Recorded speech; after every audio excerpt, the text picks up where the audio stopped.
Michael Yo, Yes. back from the brink. It's crazy. You are the first guy that my friend Sturgill got it, and I talked to him, but he didn't get it real bad. Like how bad is He not didn't real get it bad? bad. Okay. He was like a little fatigued.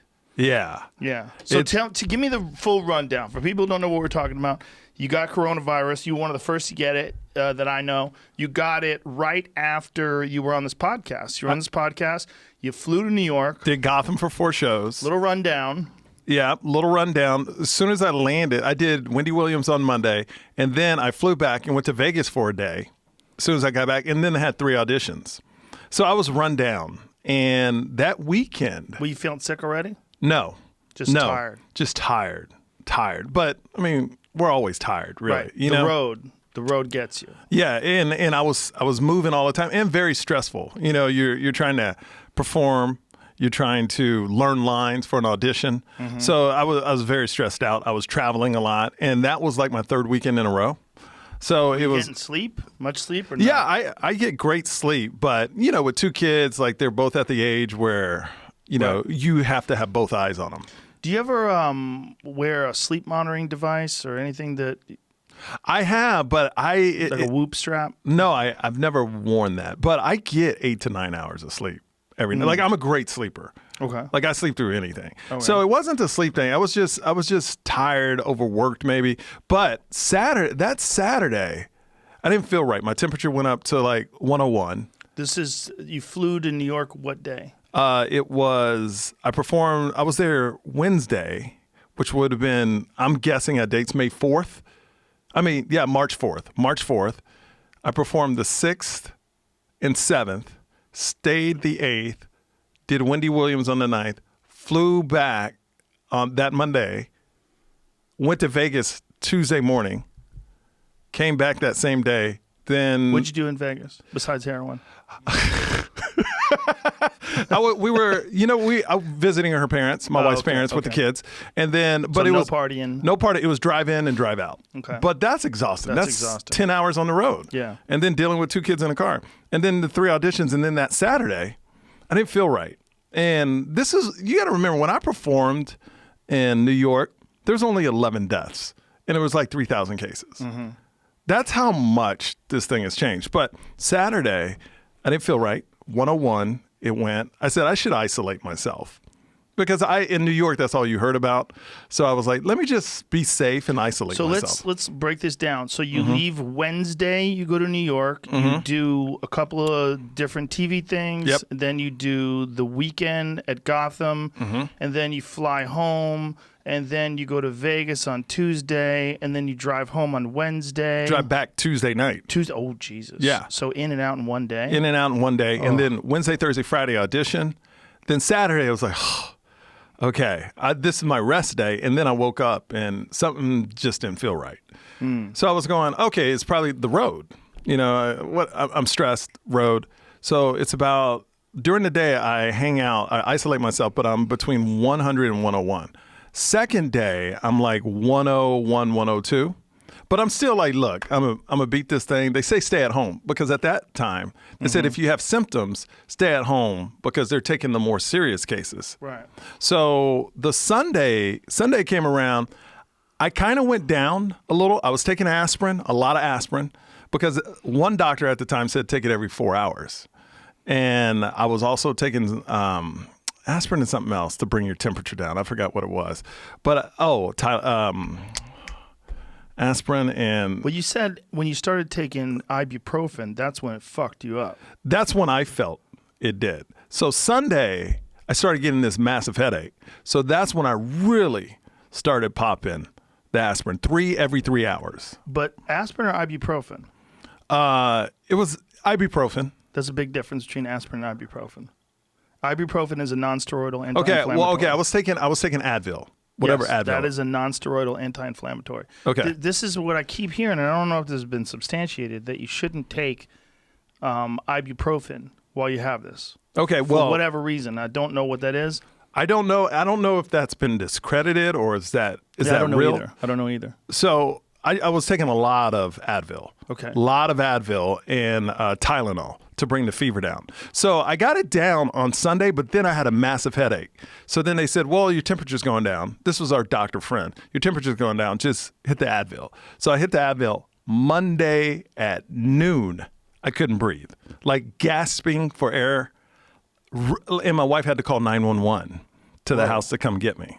So I'm gasping for air. 911 shows up. They bring me outside. They throw me on this oxygen machine right away. They What kind of an oxygen? A ventilator? Not a ventilator. No, just a normal oxygen machine. But they say we got to get oxygen in you. Okay. And it's almost like a movie. The neighbors are all out. Ambulance is overlooking me. You know, the ambulance is there. All the neighbors are looking. I can't breathe. My son is in the window. This is the worst. My son is in the window. He doesn't know what's going on, but he knows it's not good. And he's only 3, and he's crying. And I'm watching him cry, and I can't do anything. I can't breathe. And literally when they picked me up to carry me to the ambulance because they needed to get me to the hospital right away, it was the whole window thing. He put his hand up. Oh, Jesus. It really hurt me really bad. So I get into the ambulance, and they take me. As soon as I get to the hospital, the doctor goes, you got corona.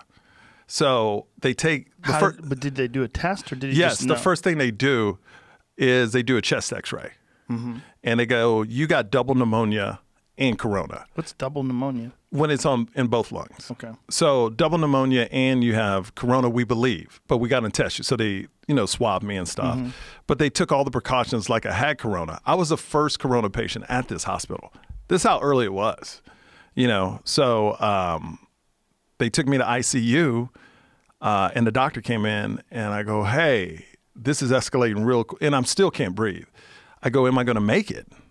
And he goes, we'll know in 2 days. It's going to go really good or really bad, and we'll know in 2 days. And every nurse or doctor that came in, when they can't tell you if you're going to make it or not, they try to comfort you, but they can't really say you're going to make it.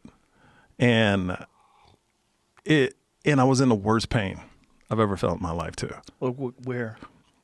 Head. I mean, just think about the worst migraine you've ever had times 100. My body was hot and cold. It would get so hot. My temperature got up to 103.8, and they had to bring it down. And then it would go up to 103.8 again. I couldn't move. My body was aching.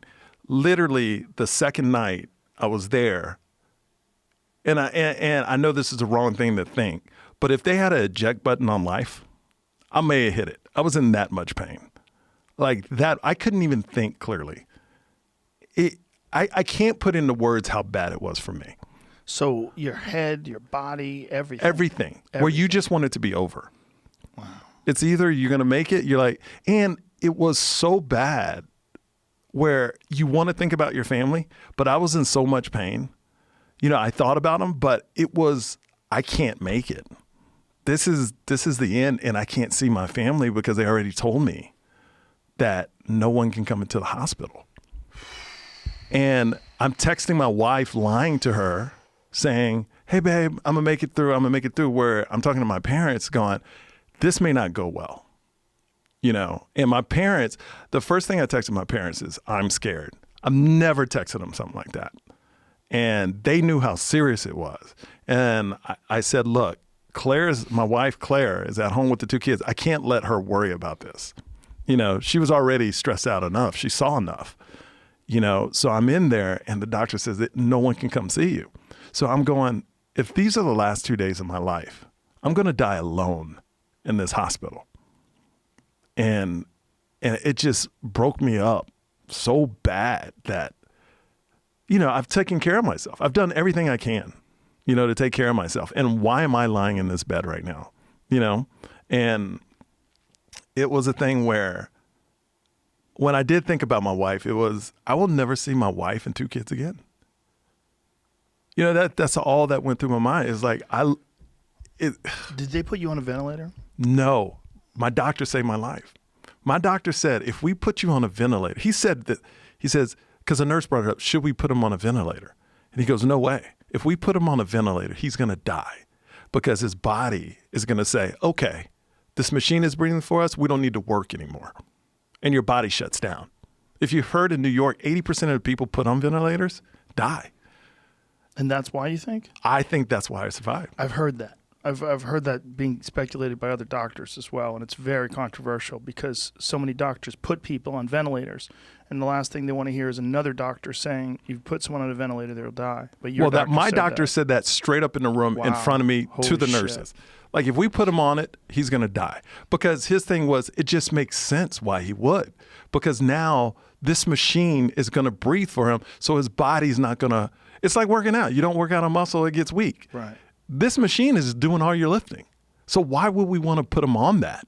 Unless it's just we have to put him on it, you know? But you've heard doctors were putting on people so fast because their oxygen levels were so low. Right. They're like, this is not normal. So we need to do something to get their oxygen level up. I think doctors are like everything else, right? There's really good ones, then there's ones that aren't as good. No.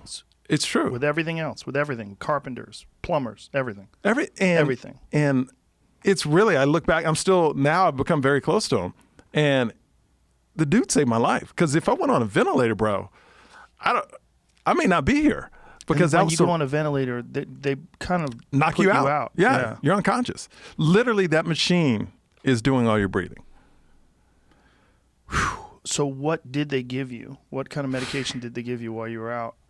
While you were down? I'm healthy. Don't drink. Don't do drugs. I was the perfect test subject. Maybe that's a problem. Your body's not used to fighting off bullshit. Right? Maybe if you're a guy who partied all the time, your body's like, well, we know how to recover. Right? This motherfucker went on a bender. Listen to this. I gave it to my mom.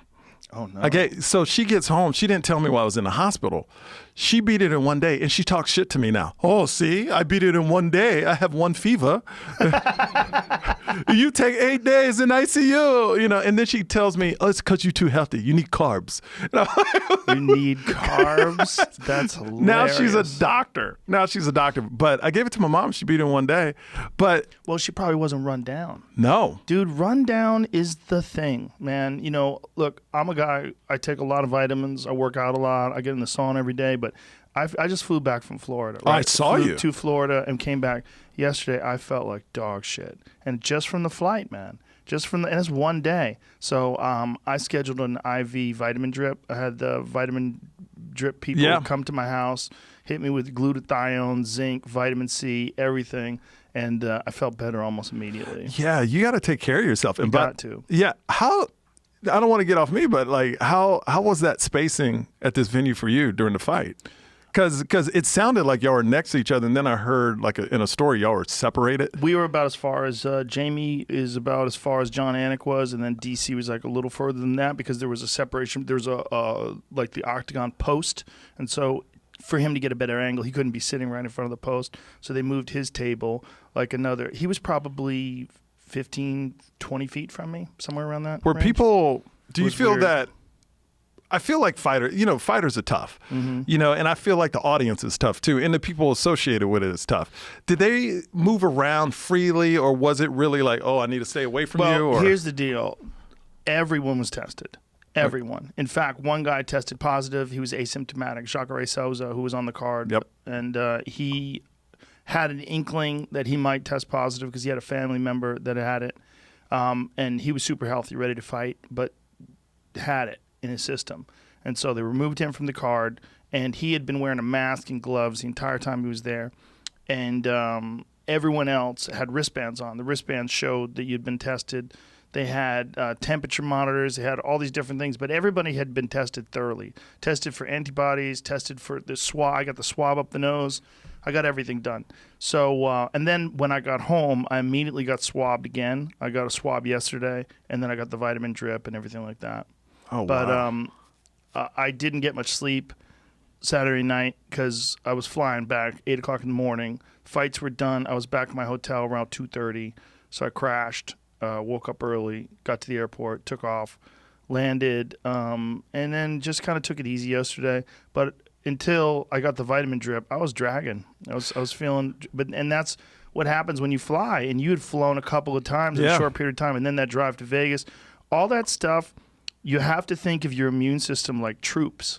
You know, you really do. If there's a battle to be fought, Look, if your body was like your mom's, where you had a good night's sleep every night, no traveling, you can fight off a lot more shit.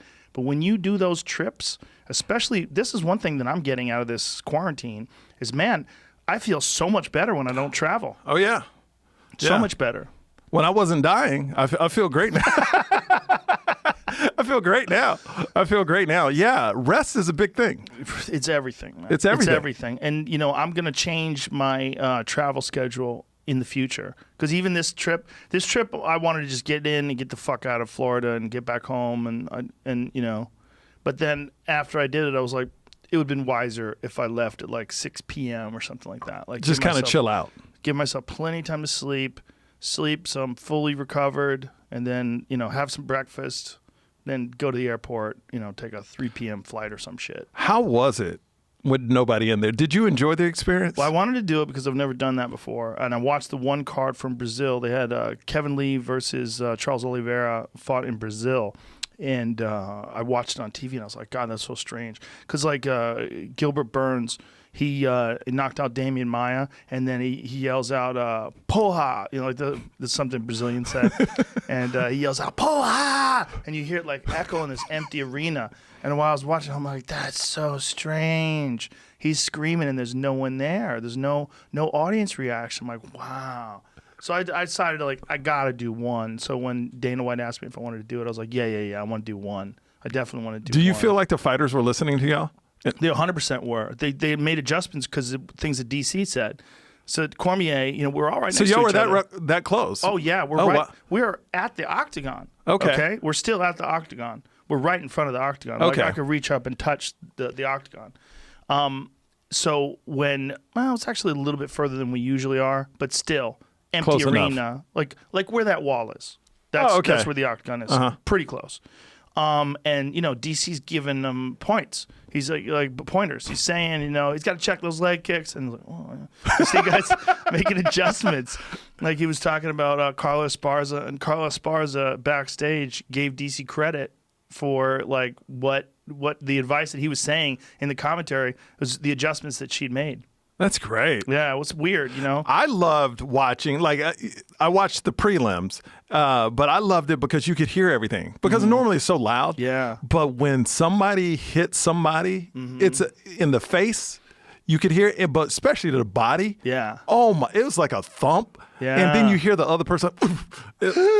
Yeah. It changed the game for me on UFC where I think a lot of people appreciate it more. With not having a crowd yell, where you really get to feel the pain. Because when it's loud, you don't. Right. You see somebody fall, but you don't really. Okay, it's not. But when you hear it, there's different things going on, right? It's like there's the energy of the crowd. That's a factor. That's a real thing. Like there's something magical about a wild finish in front of a packed house at the T-Mobile Arena. Like, everybody's screaming and cheering like, wow. Or like when Conor McGregor walks to the octagon and everybody's going crazy. Like there's something to that. It's valuable. But there's also something to just the spectacle of Tony Ferguson and Justin Gaethje just going at it. I mean, like wild 5-round slugfest with no audience. Just do you think that fight would have been different if a crowd was there? No, I don't think so. Maybe, but I don't think so.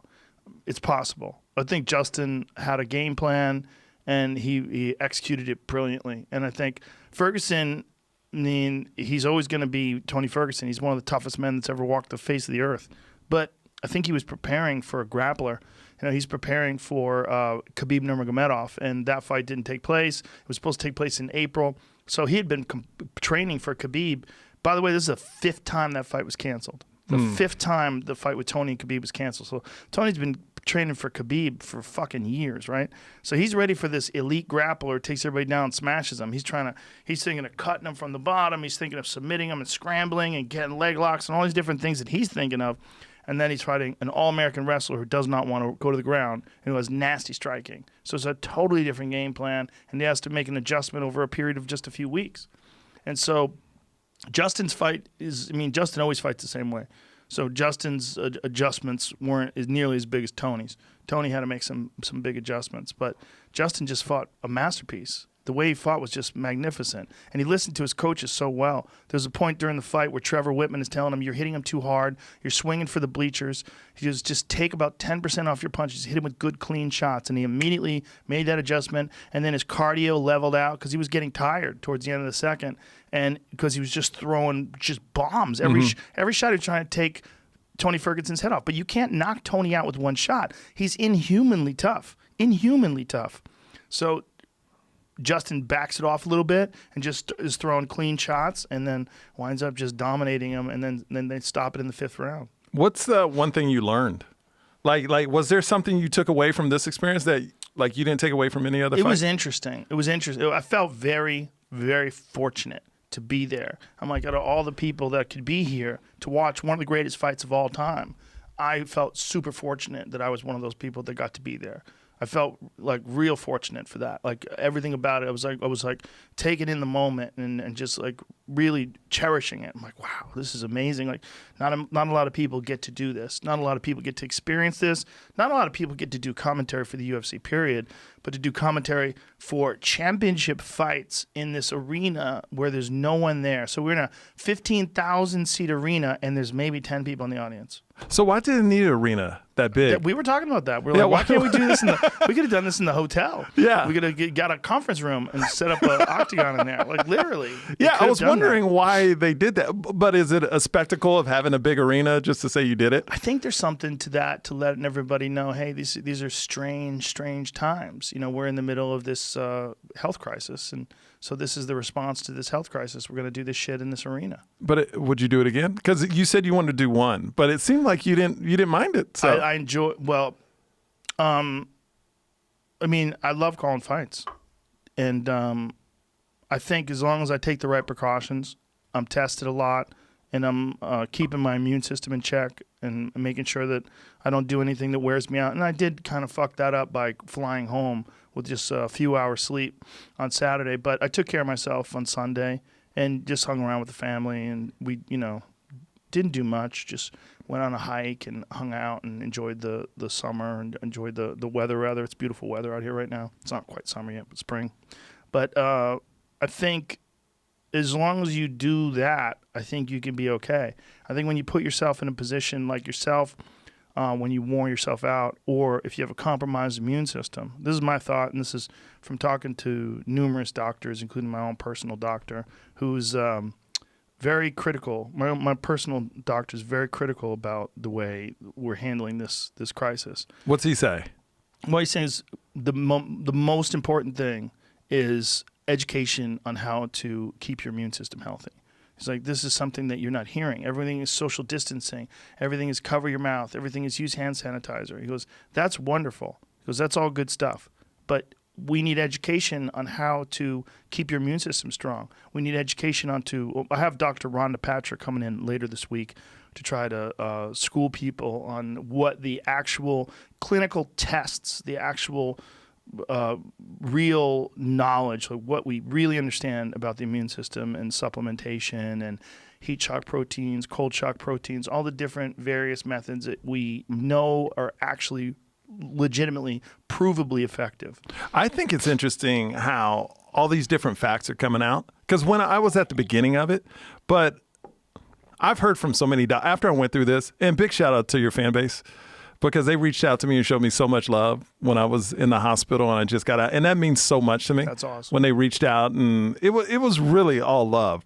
But so many doctors reached out to me too and said there's so much misinformation out there. And I texted you about one that people should know about. When people get out of the hospital with corona, there's no magical time. They're saying 14 days.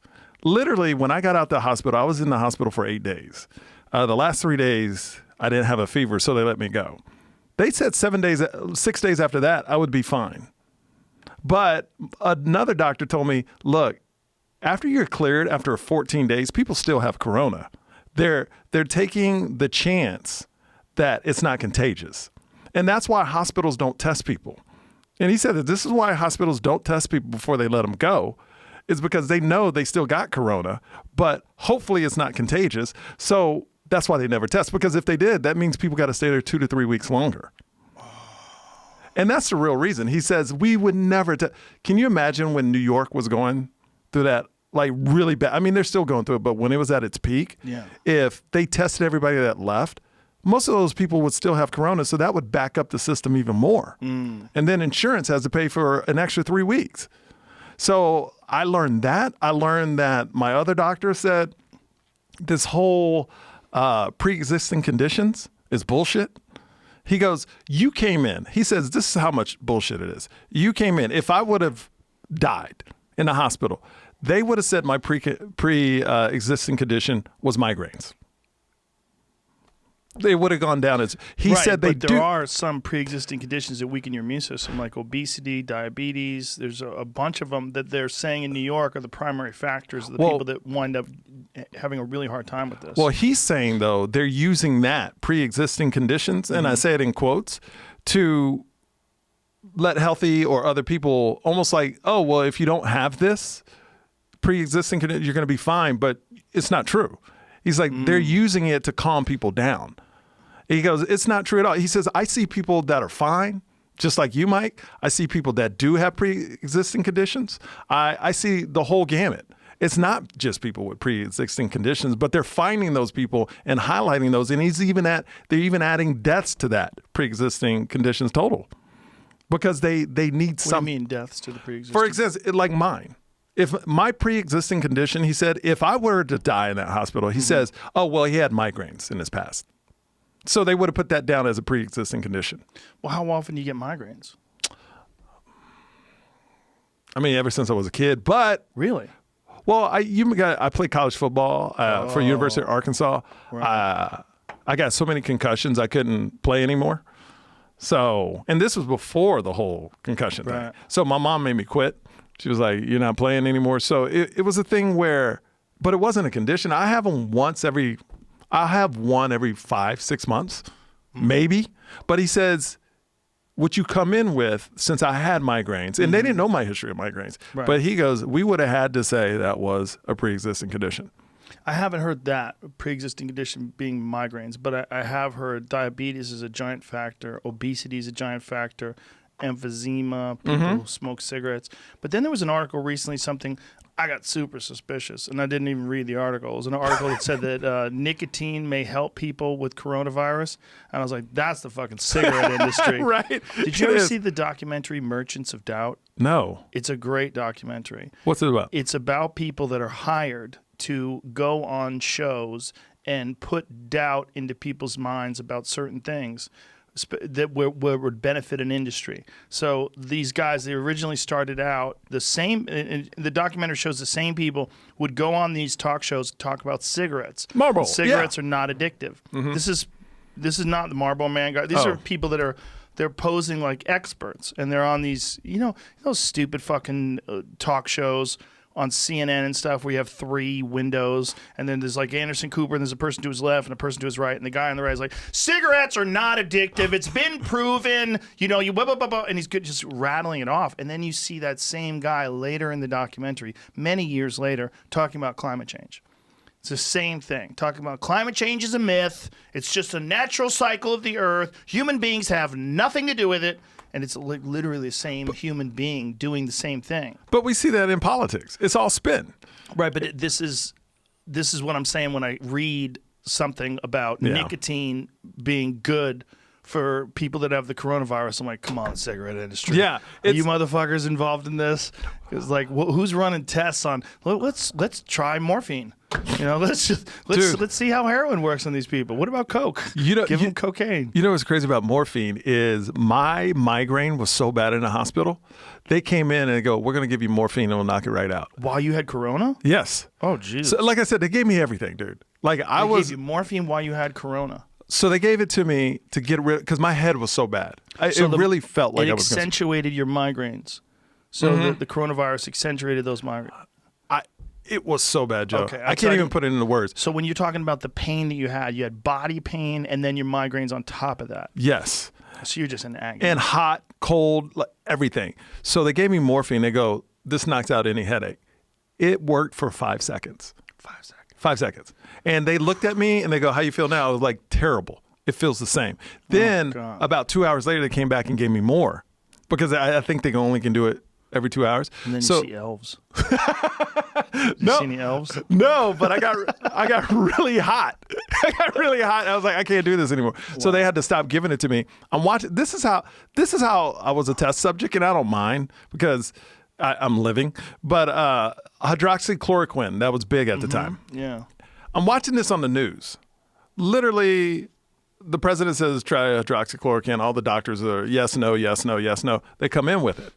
Well, they go. You're in bed. I'm in bed. This is my first day. They come in with it. I'm watching news, and they're talking about it. They come in and it's like, what are you giving me? Oh, hydroxychloroquine. So they give it to me. Then 2 hours later, they come in and I go, what are you giving me? Oh, the HIV drug. So now they put 2 drugs in me, and then they're pumping all kinds of shit in me. I don't even know what they're giving me. So they're trying things. They're trying things on me because they don't know. They don't know. That's what's so crazy, right? This is not like pneumonia where people have had it for 100 years or 1,000 years. They don't know. This is a new thing. So a day and a half goes by. I'm in probably worse pain. They take me off of hydroxychloroquine. And I go, this is after, like weeks after I got out of the hospital. I go, why'd you take me off? He goes, where your body was at that time, it couldn't handle it. It was not a good fit. So we had to take you off. So I must have got worse overnight. And I'm just guessing here, but they must have saw something get worse. My lungs were still filling up with fluid. So they kept me on the HIV drug and whatever else they were giving to me. But it's like I still have fluid in my lungs. They said it would take 12 weeks. Still? Yeah. They said, How many weeks have you been out now? 8. Wow. And I'm so weak. Literally, they just approved me to start working out last week. So I did my first Lift Society class online, and I could, usually I could do 10 to 15 pull-ups each set. I could do 2. 2 pull-ups. And I'm just weak. I still get winded. When I talk a lot, I'll get winded, and I'll just have to catch my breath. Wow, like an old man. I'm telling you. Wow. For me, people with it real bad, it's just not, oh, you're over it and you can move on. You got to build back into it. It's like rebuilding your body and your mind. Did they recommend anything as far as supplements or anything along those lines? No, nothing. He says it's just rest. Well, he's basically done his job, right? It's like, yeah. Motherfucker, you're alive. Figure this shit out on your own. Right? Go get strong. And literally, I was the first person there, and then by the time I left, 8 days later, that place was filled with people. That's how fast it happened. Wow. That's how fast it happened. And I saw people tapping out. I didn't see it, but I saw, the bodies past the line, and I'm like, wow. How many people died while you were there? I saw 1. And that's when it really hit me and I got close to a nurse. I go, did they get to see it? He goes, no. They died in there alone. They tried to FaceTime. Ooh. Can you imagine? Oof. Oof. Yeah. And then you see the stories, walkie-talkies. They're talking about walkie-talkies. They're talking about phone. They're trying to FaceTime.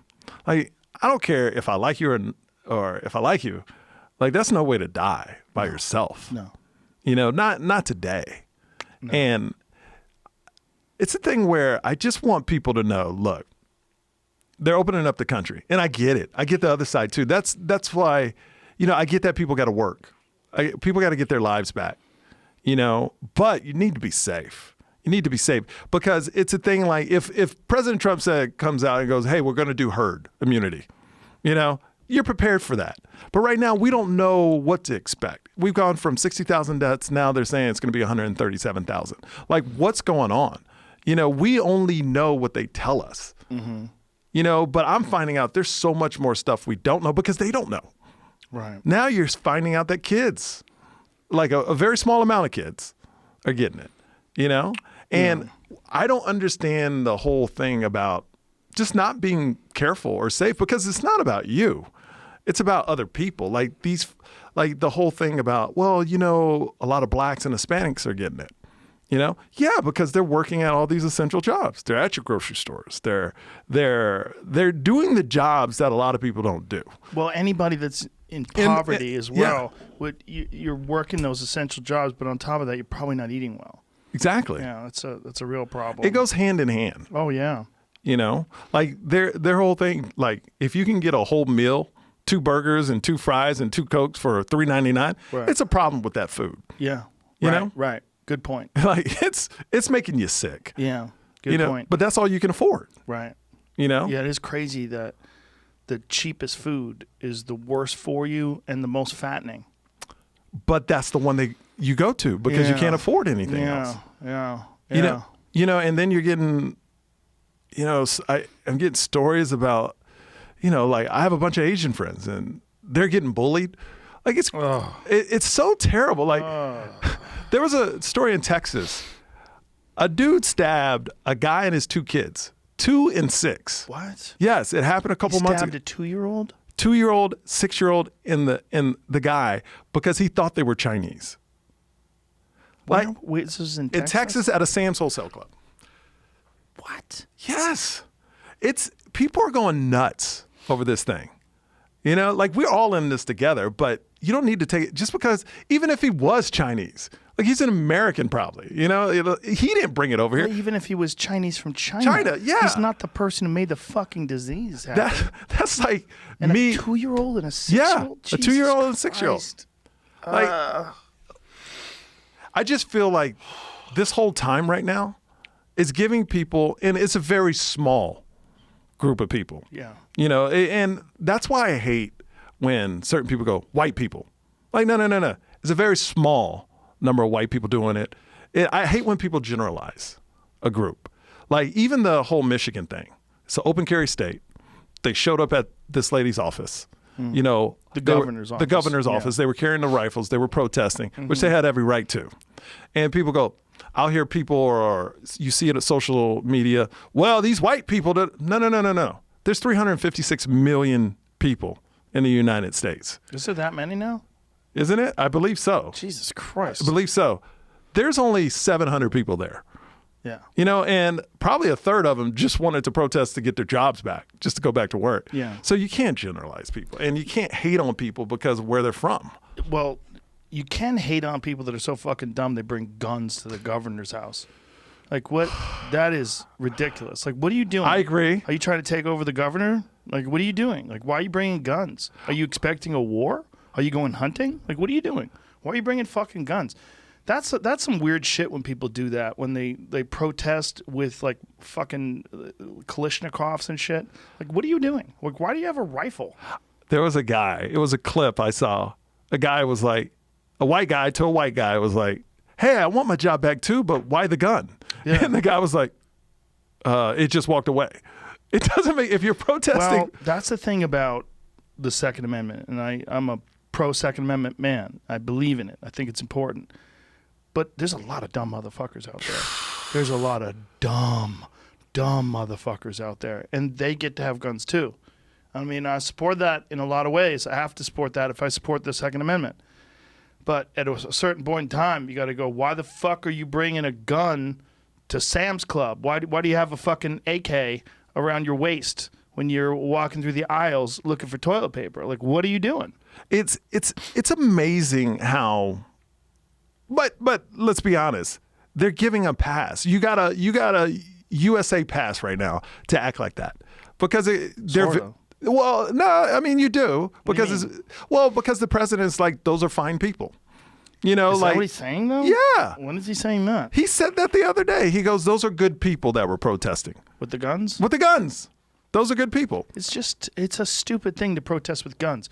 Like, look, one of the nice things about this country is that we can protest. Absolutely. That's a nice thing. It's beautiful. It's important. This is one of the things that's been infringed upon by this whole lockdown thing, where people, you know, they're being told they're not allowed to assemble. It's a gigantic part of who we are, the ability to assemble, the ability to protest. But I don't think that's just what they're doing. When you're showing up with guns, you're letting them know that you're ready to take over. You're ready to do something. You might shoot somebody. You know, you might, if you're threatened, you might use these guns. It's like, okay, if we're in that, you're escalating way past where we're at. You know, if you're in a situation where someone's saying, "Hey, your family has to starve to death. Hey, you have to stay home. Hey, I don't give a fuck about you." Okay, then I understand why you want to show that you have guns, and you get to get a bunch of people together and go, "Hey, we need to stay alive here, and our rights are being infringed upon." But that's not what's going on. But there. if you go back to the backstory, you find out, like, I don't know all the facts, but I know these people that showed up to this rally, they didn't put on that rally. It was by another organization through Facebook or through some social media outlet that put it together. And they told you people to bring their guns? And no, they just told people to protest. To show up. So see, we're all we're all pawns in this at some point to this political game. So how can you make this is what's amazing to me. How we're in a place where they can put wearing a mask and make that political. Yeah. Like that's where we are today. 80,000 deaths, and now it's political if you wear a mask. I don't understand. What do you mean it's political if you wear a mask? Well, I mean most of the people that don't wear masks are these, oh, I'm a Trumper. Like this is what we're seeing on TV. What I'm saying is what we're being shown on TV. Mm-hmm. And that's where most of the people get their information. You know, like from the news or, oh, so these people are not wearing their mask. Oh, they got to be Republican, not wearing a mask. Oh, we need more testing. If you hear we need more testing, oh, they must be liberal. Yeah. They want to test. Like we've made a disease that's killing thousands, 80,000, and could be up way over 120,000 political. Instead of it being about, hey, let's all get through this, now it's political. Well, we do that with everything. We do. Yeah. And that's a problem. Well, we like to, I mean, that's one of the problems with having just two parties in this country and having liberal and conservative, which is crazy because there's a lot of people, myself included, that float in between both of those. I do too. I'm very liberal, but I'm also very pro-gun. Mm-hmm. And I look, things but can why go can't sideways. you be liberal and pro-gun? Like, you can why? be, and I am. But I don't understand why, like, if a Democrat says something nice about a Republican, oh, he's not a Democrat. Exactly. If a Republican says something nice about a Democrat, oh, I agree with what they said. Oh, no, you can't be a Republican. Well, if you go on Fox News and you're a liberal, people will shame you and get angry at you for using that platform. And I've seen it, even with presidential candidates like Tulsi Gabbard and even Bernie Sanders. I think that we're in a weird place in this country where, you know, it's easy to adopt a predetermined pattern of behavior, a conglomeration of ideas, whether those ideas be conservative or liberal. And the real problem is these people that adopt these ideas, oftentimes they sink into these ideas because they're comfortable.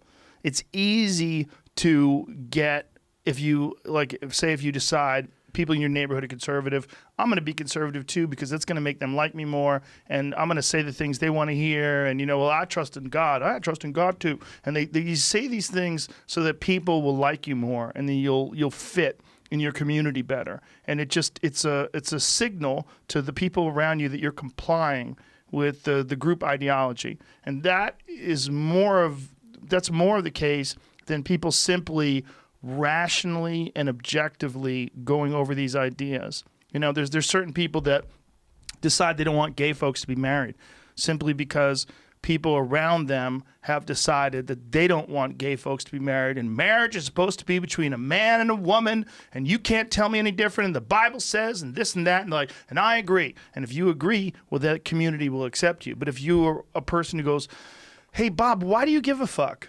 You know, if two men are in love with each other, like they're not pretending.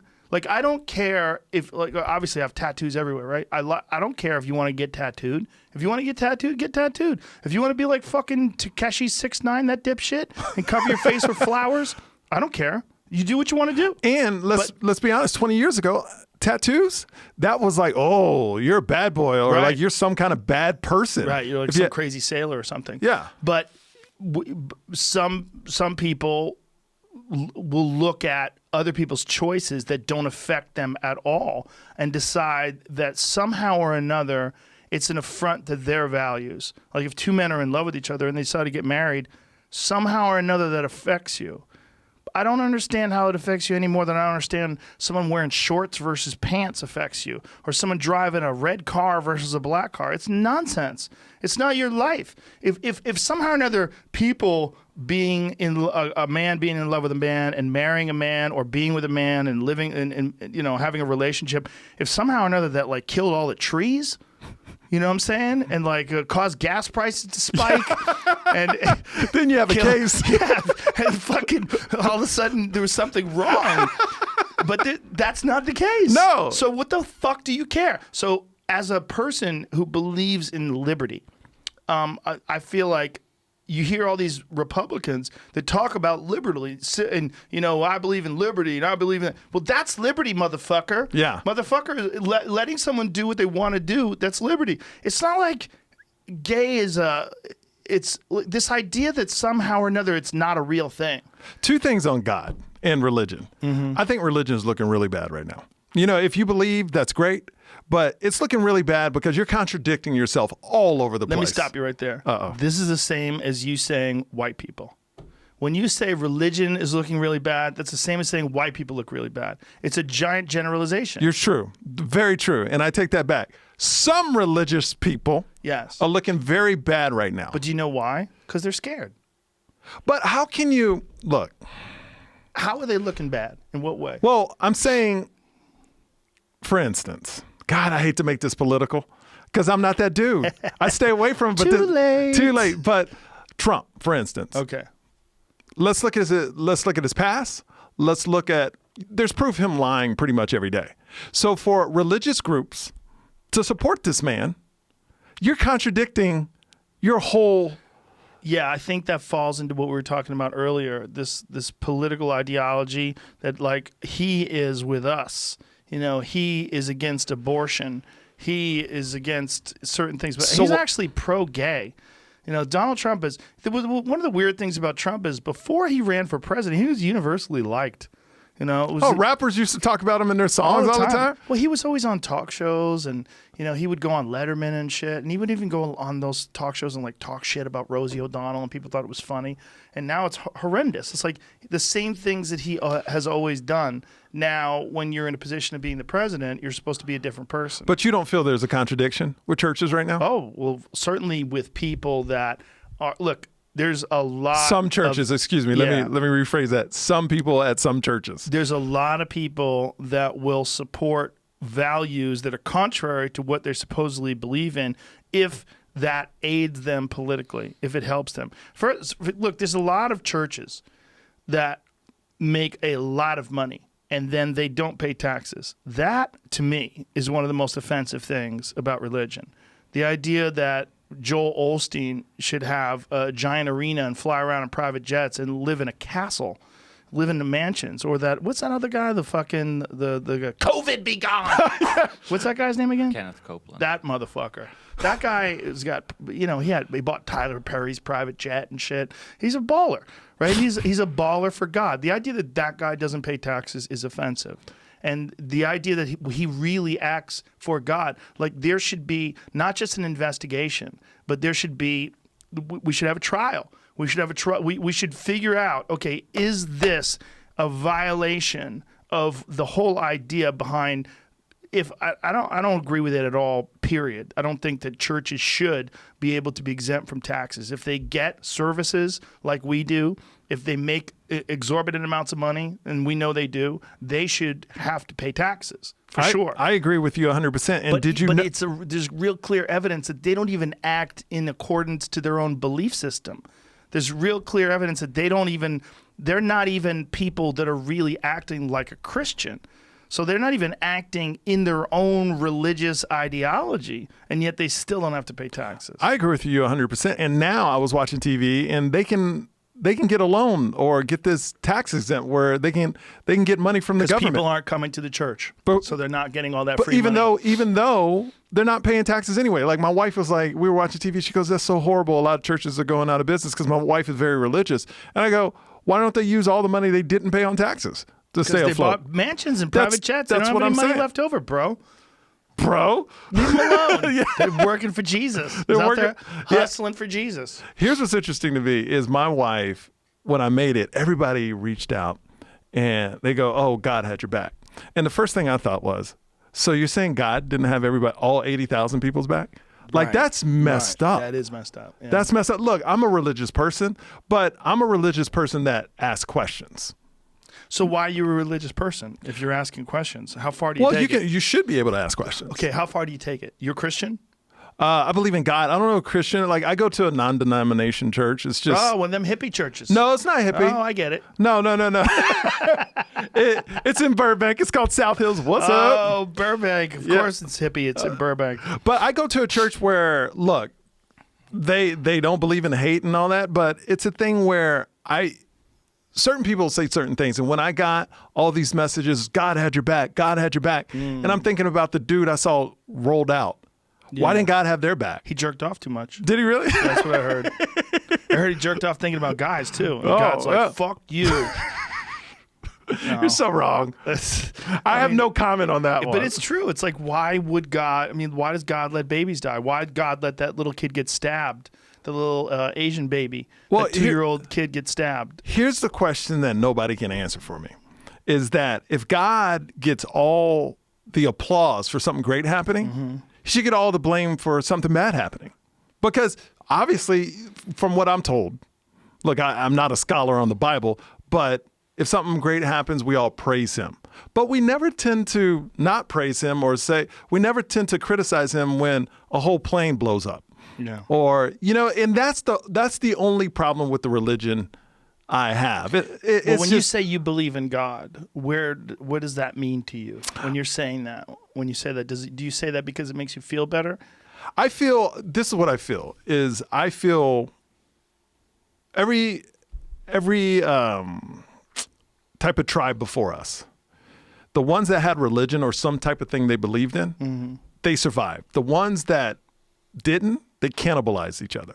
I think what religion does is it keeps people afloat and makes them feel like something better is on the other side. Yeah. And I think it's the rule of law. It kind of keeps people on the right track. If nobody had religion, I feel we would cannibalize each other just from the past. We learn from the past. It's the same thing.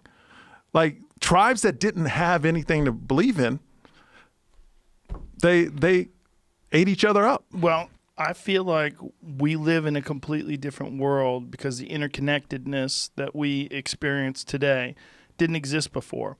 So today we have access to information and to the vast body of work that people have written about philosophy and ethics and morals. And I think we can understand why it's good to be a good person without having to invoke a higher power or some sort of divine spiritual entity that's watching over everything. Before, that wasn't the case.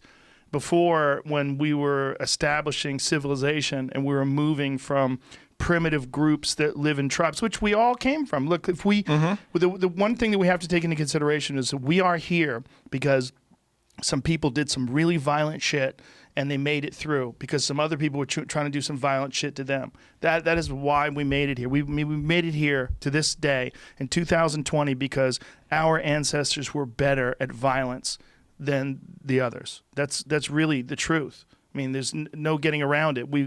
We are a warlike race of beings that have consistently throughout history conquered each other and done awful, terrible things to each other and took over land and took over resources and took over cities and took over women. I mean, this is what people did that got them to this point. And whatever we needed to get people to act in a more moral or ethical way, whether it's a higher power or whatever it is, to get people from just stopping, just raping and pillaging their way across the world without any repercussions whatsoever.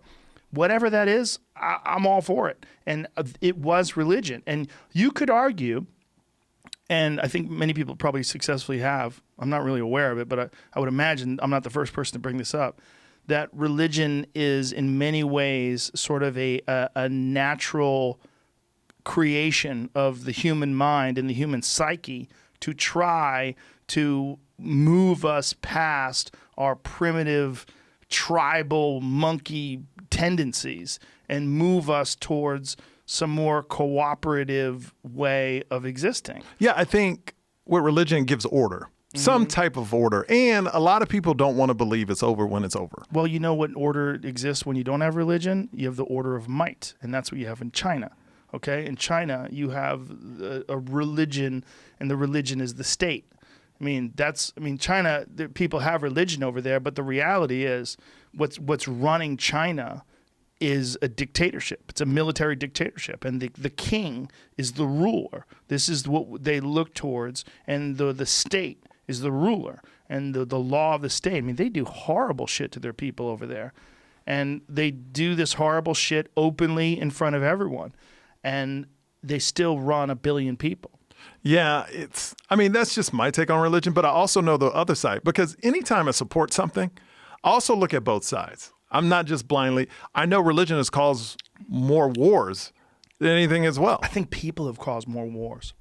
But I think they use religion as a nice excuse. Okay, you're right.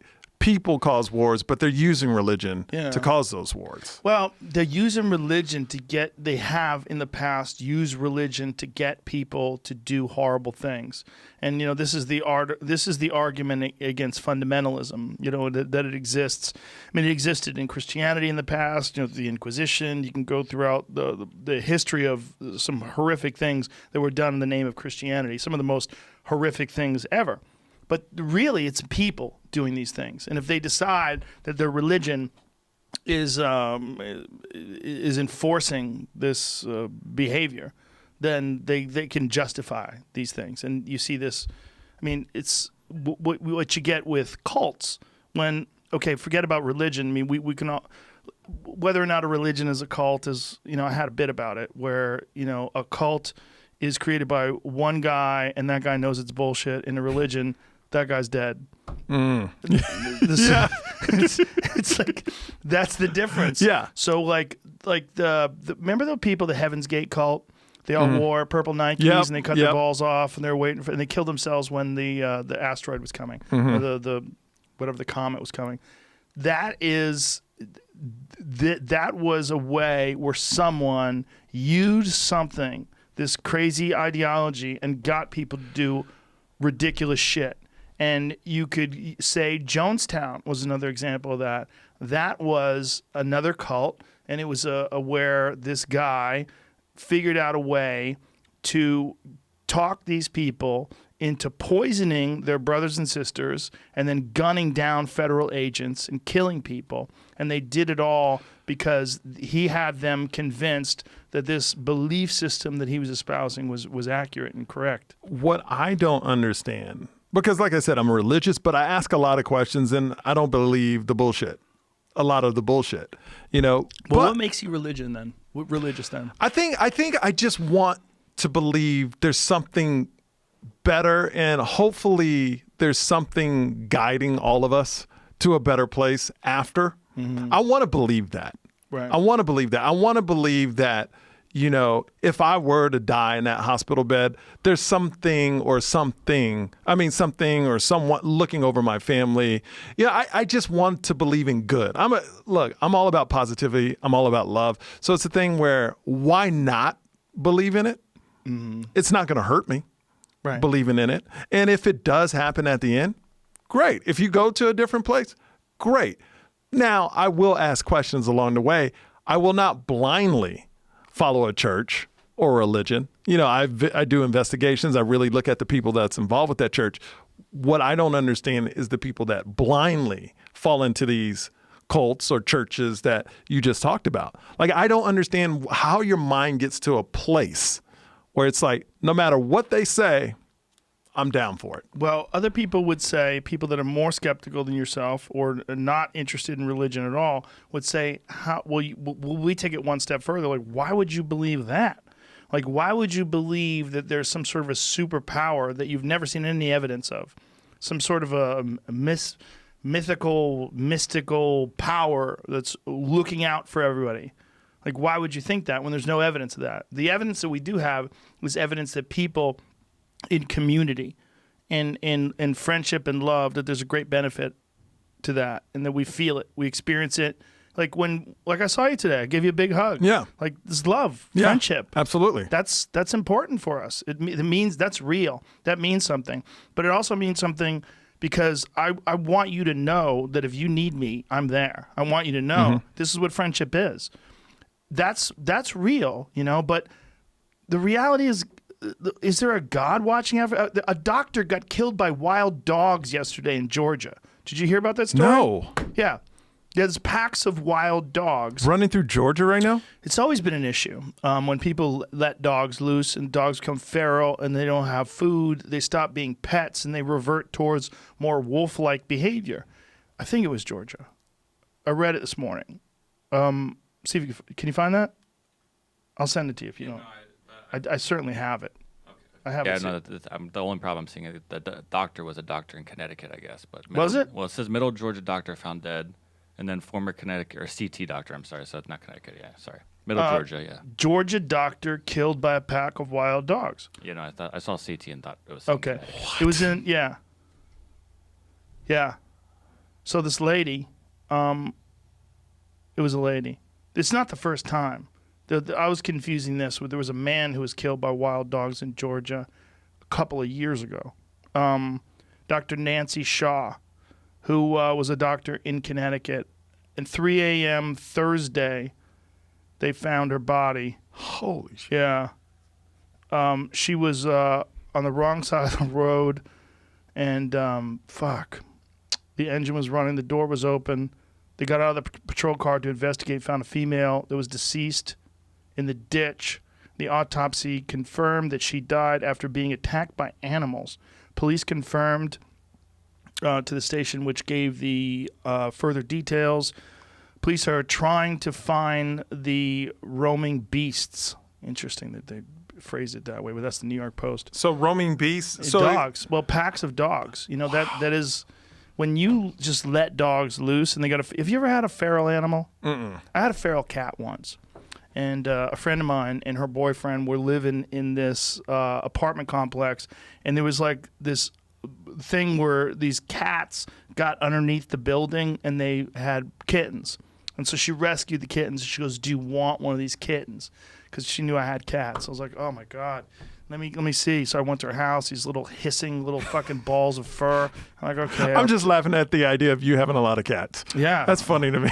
I had 3 cats. I have 2 now, but I had 3 at one point in time. So I take this cat in, and it was crazy, man. It was a little baby cat, but it was like wild. I mean, fucking wild. Like it thought I was definitely gonna kill it and eat it.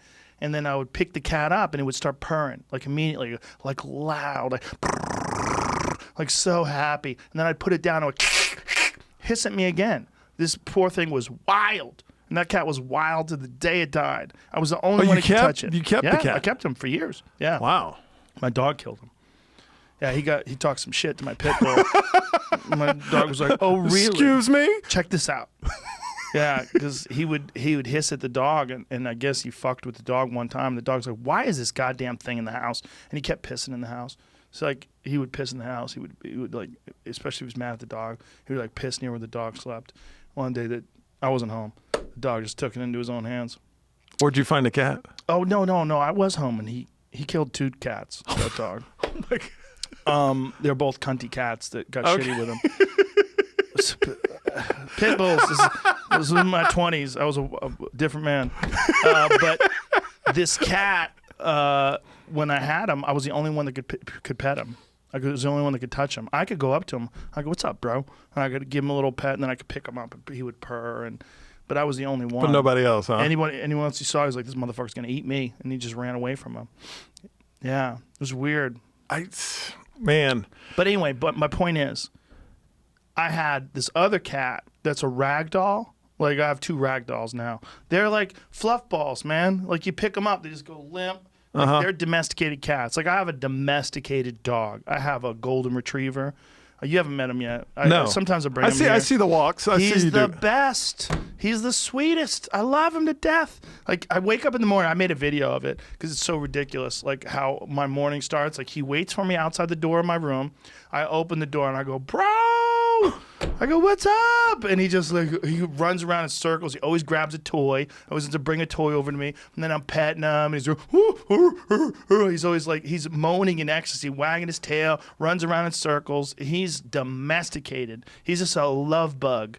And he's like this with everybody. If you come over my house, that's what he's going to do to you. He's going to go, oh, hello. He runs around in circles around you. He wants you to touch him. He'll drop to his belly. He drop to his back, wants you to rub his belly.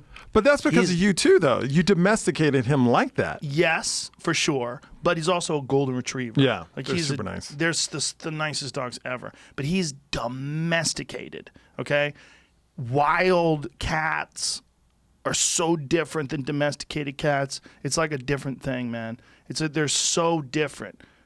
He would hiss at anybody that come near him. Anybody, you come near him. Like, I had to bring him to the veterinarian to get him fixed. When he got to a certain point, he was spraying in the house. I'm like, this motherfucker, because that's what happens to Trying to mark his male territory, cats. Yeah.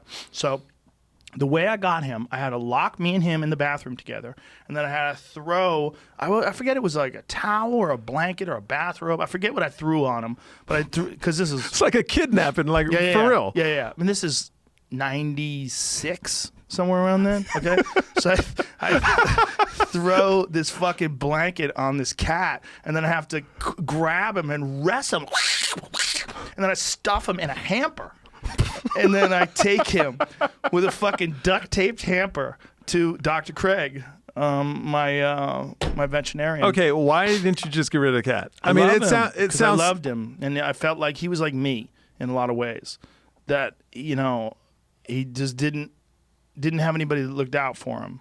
Like, he was abandoned. I felt like, in a lot of ways, like I don't know my dad, and because of that, I have this weird thing about taking care of things, taking care of people.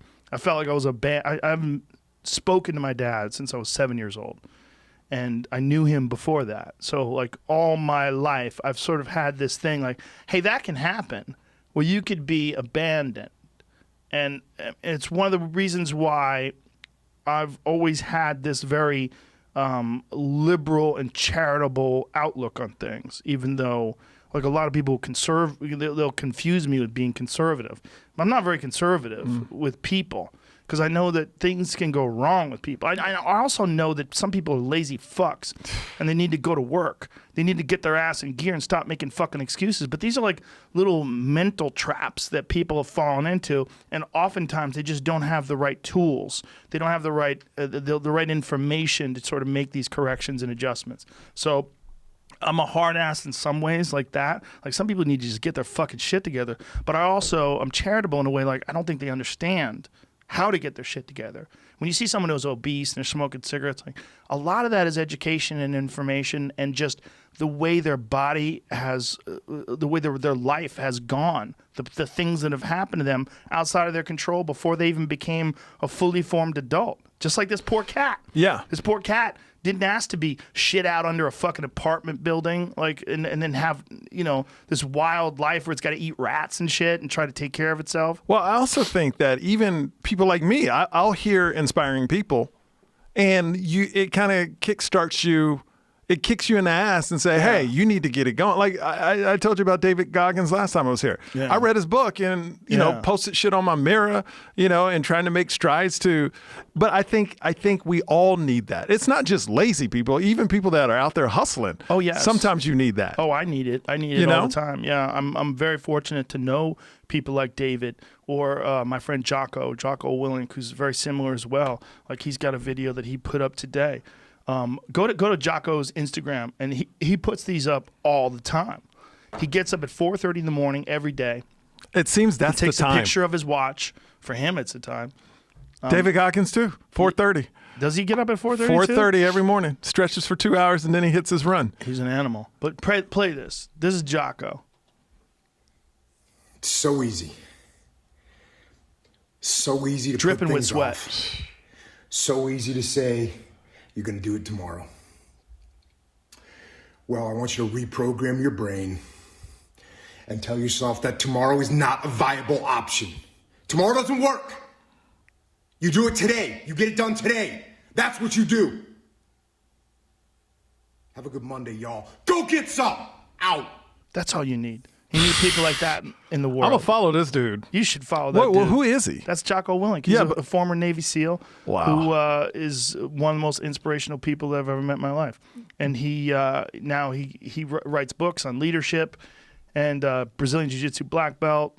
And every morning, he fucking gets up at 4:30 in the morning, trains, takes a photo of his watch, takes an aftermath photo of puddles of sweat on the ground and the tools he used, and then takes pictures of the sunrise and the sunset, the beach that he earned. He earned his right to go look at that. Wow. Yeah, like I wake up at follow that 4:32 philosophy. every morning. Do you? Yeah, I do. But Not me, mine bitch. would have been like, check out me drinking this matcha latte.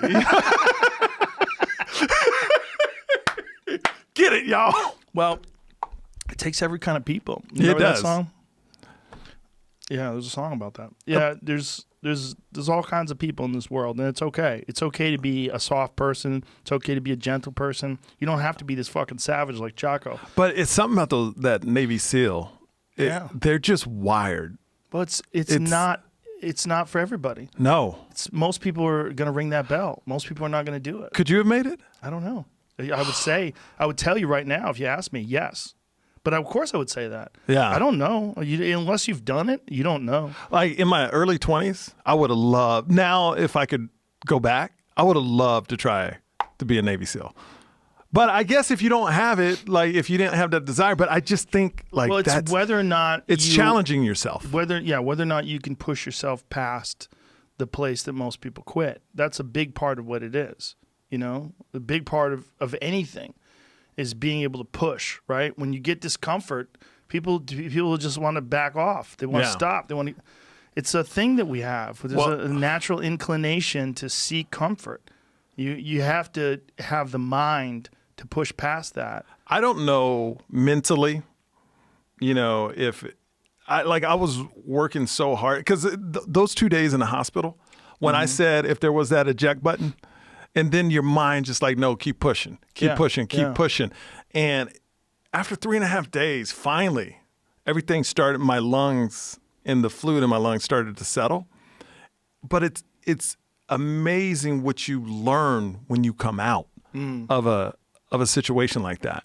It's what you value. Like I'm a changed person now, like from that. And I think and I hate to be cliche, but you appreciate the little things. Like I've always been a good guy, a hustler, but just opening my eyes in the morning, it's a different game now. Right. You have a gift. The gift I have of a life. gift. I have the gift. Yeah. And a lot of your fans is like, hey, it wasn't your time. You got great things to accomplish. And I really believe that because I see the death total going up and I go, oh, I'm here for a reason. And I think when we go through life, you'll hit a down point, but you need something to get you back on track and say, yo, you're lucky you're still here. You need, I've always valued my family. I'm a family guy. But now it's like, oh, you want to go for a swim? Let's go for a swim. To my son, you want to do this? Let's do this. And I think it kind of lit a fire under my ass where I wasn't coasting. I was doing well, but I just appreciate everything, and I appreciate people more. Because, man, when I was laid up in the hospital, I saw comics and different people drop off shit to my house through the ring cam. And I can't tell you how much that meant to me. You know what I mean? Like just people going out of their way. Yeah. To make sure your family is okay. And even the text, even the DMs, those little things, like when nothing tragic has happened in your life, I don't think you really appreciate it. You're like, okay, that's great. But then when something happens to you, and these people don't know you, but they're reaching out, giving you positive vibes, and then people really well giving you those vibes, it means a lot.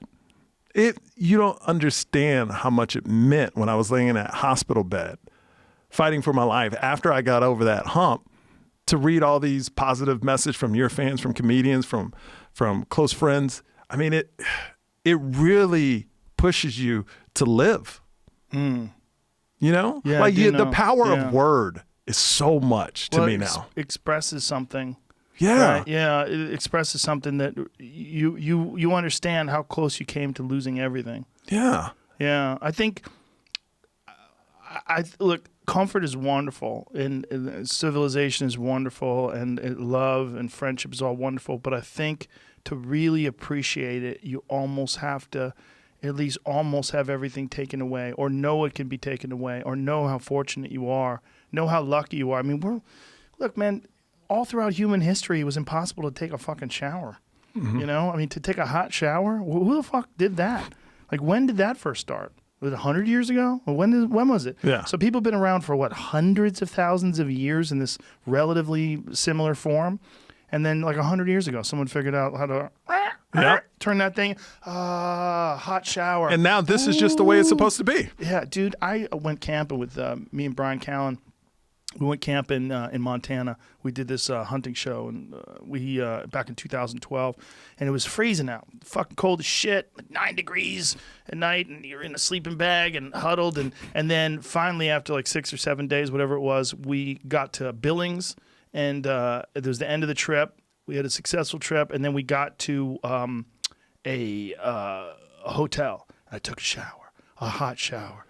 And it was like, it was a bullshit hotel too, like wood panel walls, just a skanky fucking weirdo hotel. Ordinarily, if I was a comic, like working in that town, I was like, oh, look at this shithole I'm staying at. Yep. I'd be like, well, I guess I'm roughing it. Here we go. But for me, it was like heaven. I was in that shower, like, it was so warm. The water was so good, and to feel that the soap and to get the stink off me because I hadn't washed myself in 7 days.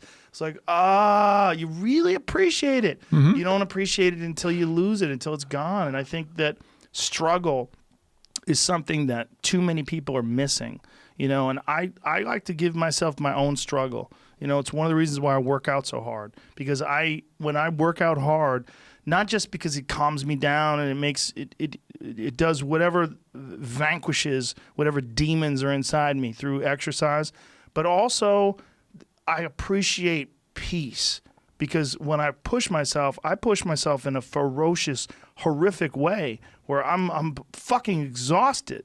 Like when I'm running hills or I'm hitting the bag or whatever I'm doing it hard, man. So that when it's over, I mean, I'm hands on my knees heaving, and then the rest of the day is beautiful because I made my own bullshit.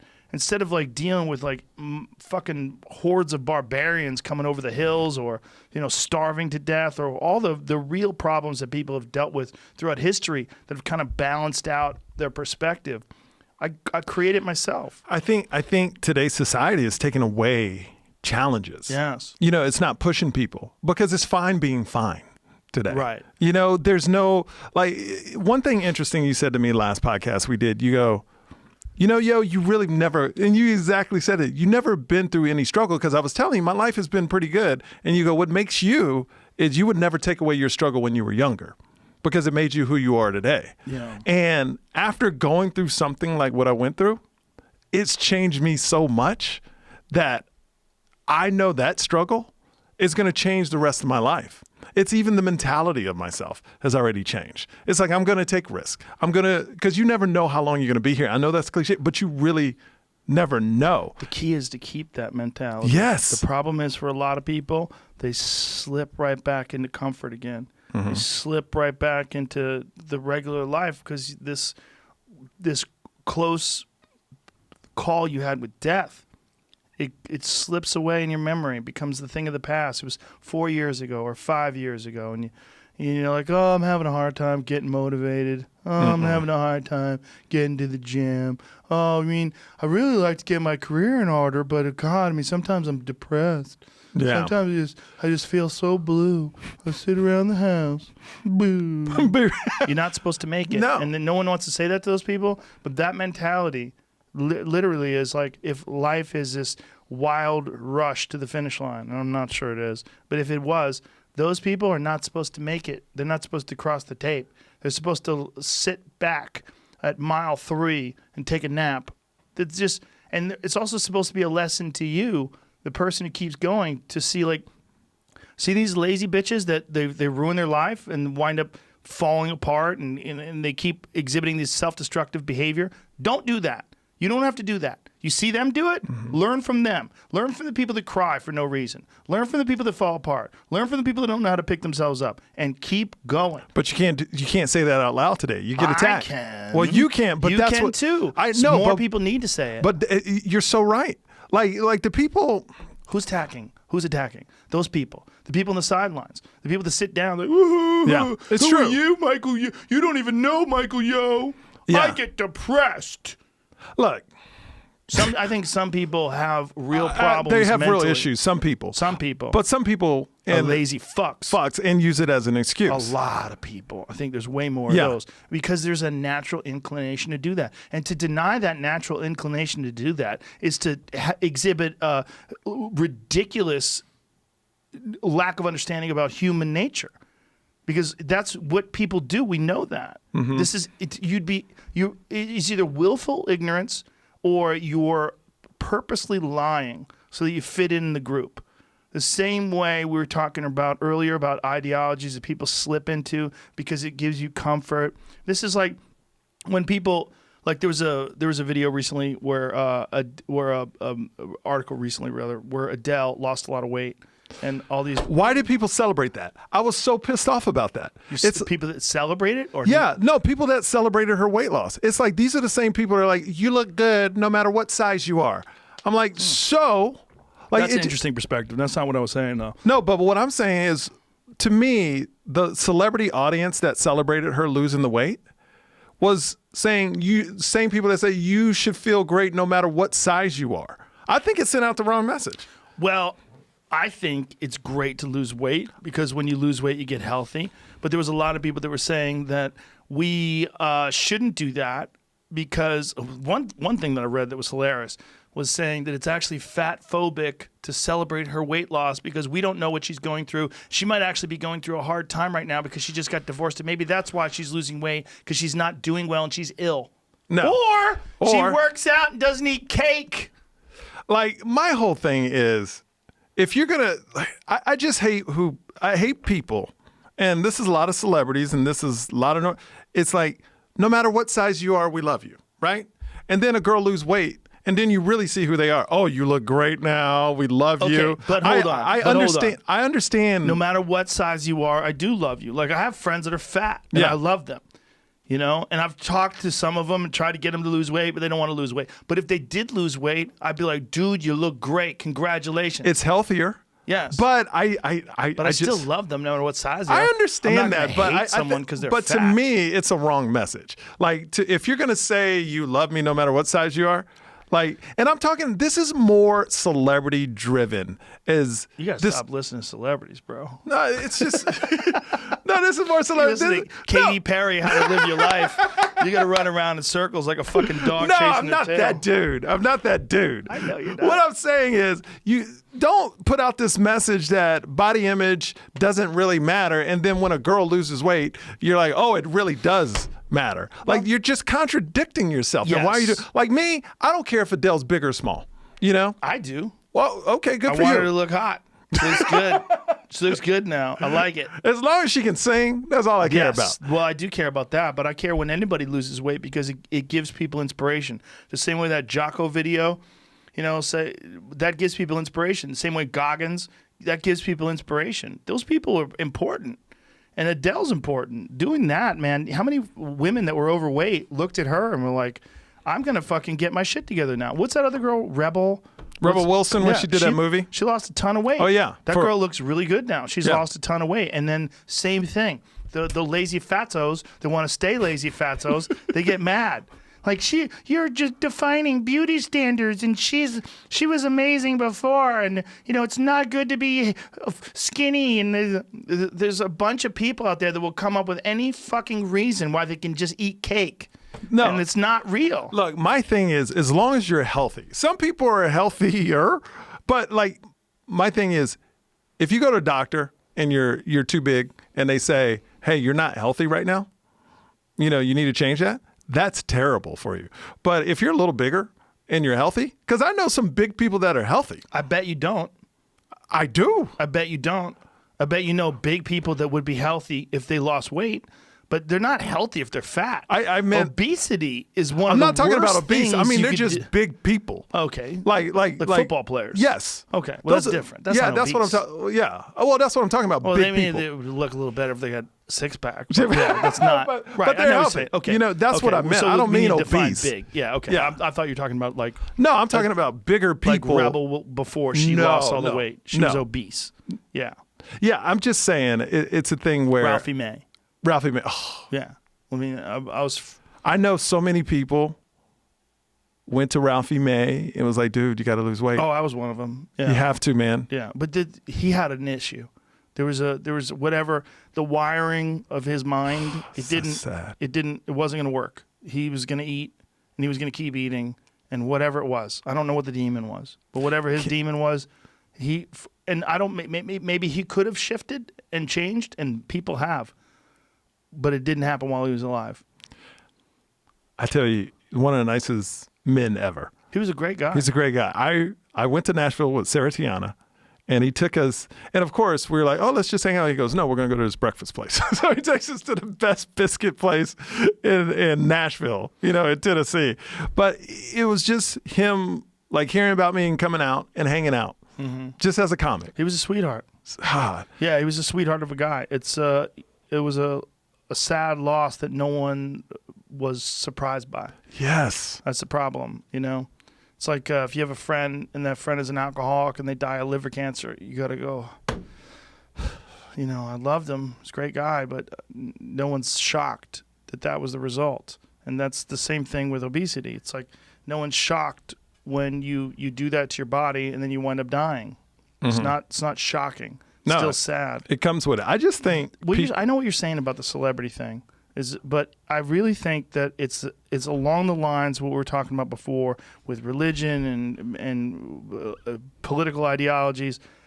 People that are celebrities feel like they're putting out this thing that helps their image. And the thing is, you can't say anything even remotely controversial. If they do, people come down on you. And if you're going to say something controversial, it should be controversial that leans towards the side of being liberal and being open-minded and being compassionate. And I don't think that being dishonest about the real negative health consequences of being fat is agree. positive.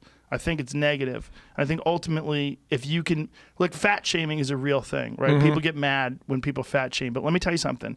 When someone fat shames you and you feel bad, you lose weight. If you want to act on that, a lot of people do. It's a bad feeling. That bad feeling makes you feel like shit, and you go out and you do something about it. The reason why they make you feel like shit is because it works. Or you got to take the other side of the coin on that. Some people feel worse and then do awful things to themselves. Well, those people need to get their shit together. But look, when people make you feel bad and then you make a correction. Look, if someone said to me right now, hey, you're fat, I'd be like, okay. That doesn't work. Yeah. You can say whatever you want. It's not going to get in there. But if I was a little fat, and I have been in the past, I've had a little bit of a gut before, and someone says you're fat, I'm like, ooh, okay, I got to lose weight. Yeah. But it pushes. But it if only I didn't pushes for years. If I kept going for years, then I would be obese. But that's what it is. You get on a path. But it only pushes people that want to be pushed. You see what I mean? Like sort of. It's not going to work on people that. It goes back to the lazy thing. Yeah. It doesn't work on lazy people. Well, there's a lot of things. Look, neither does education, neither does anything. I mean, lazy people. That the inclination towards laziness, it's a part of the spectrum of human behavior, and it's a bad it's a bad thing. It doesn't do anybody any good. It's so unattractive. Like, have you ever had a girlfriend that was lazy? Yes.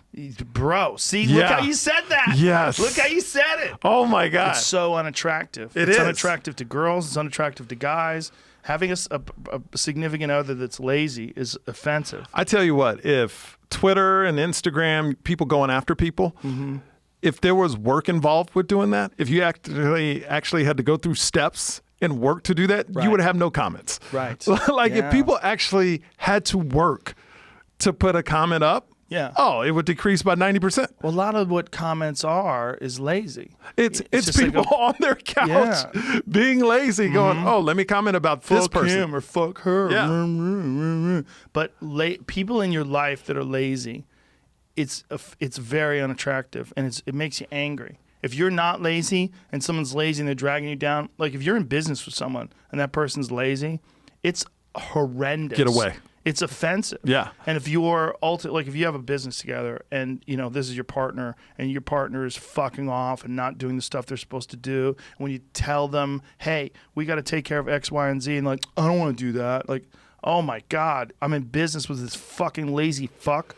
That's a terrible feeling. But if you're in business with someone and they're like, I'm on it. Let's get this. Let's do that. Hey, maybe we can do that too. Fuck yeah, let's push each other. All right, Yes. let's go. Let's get it together. High five. Woo! And then you feed off each other. People don't want that though. A lot of people Some don't want that. people. They don't want to be. Lazy people don't want it. Lazy people don't want it. Yeah. What's amazing to me, when my wife was pregnant, we were a second time with our girl that's 5 months now, but I was reading stories about mothers being shamed for losing weight so fast. I've heard that. Like, what?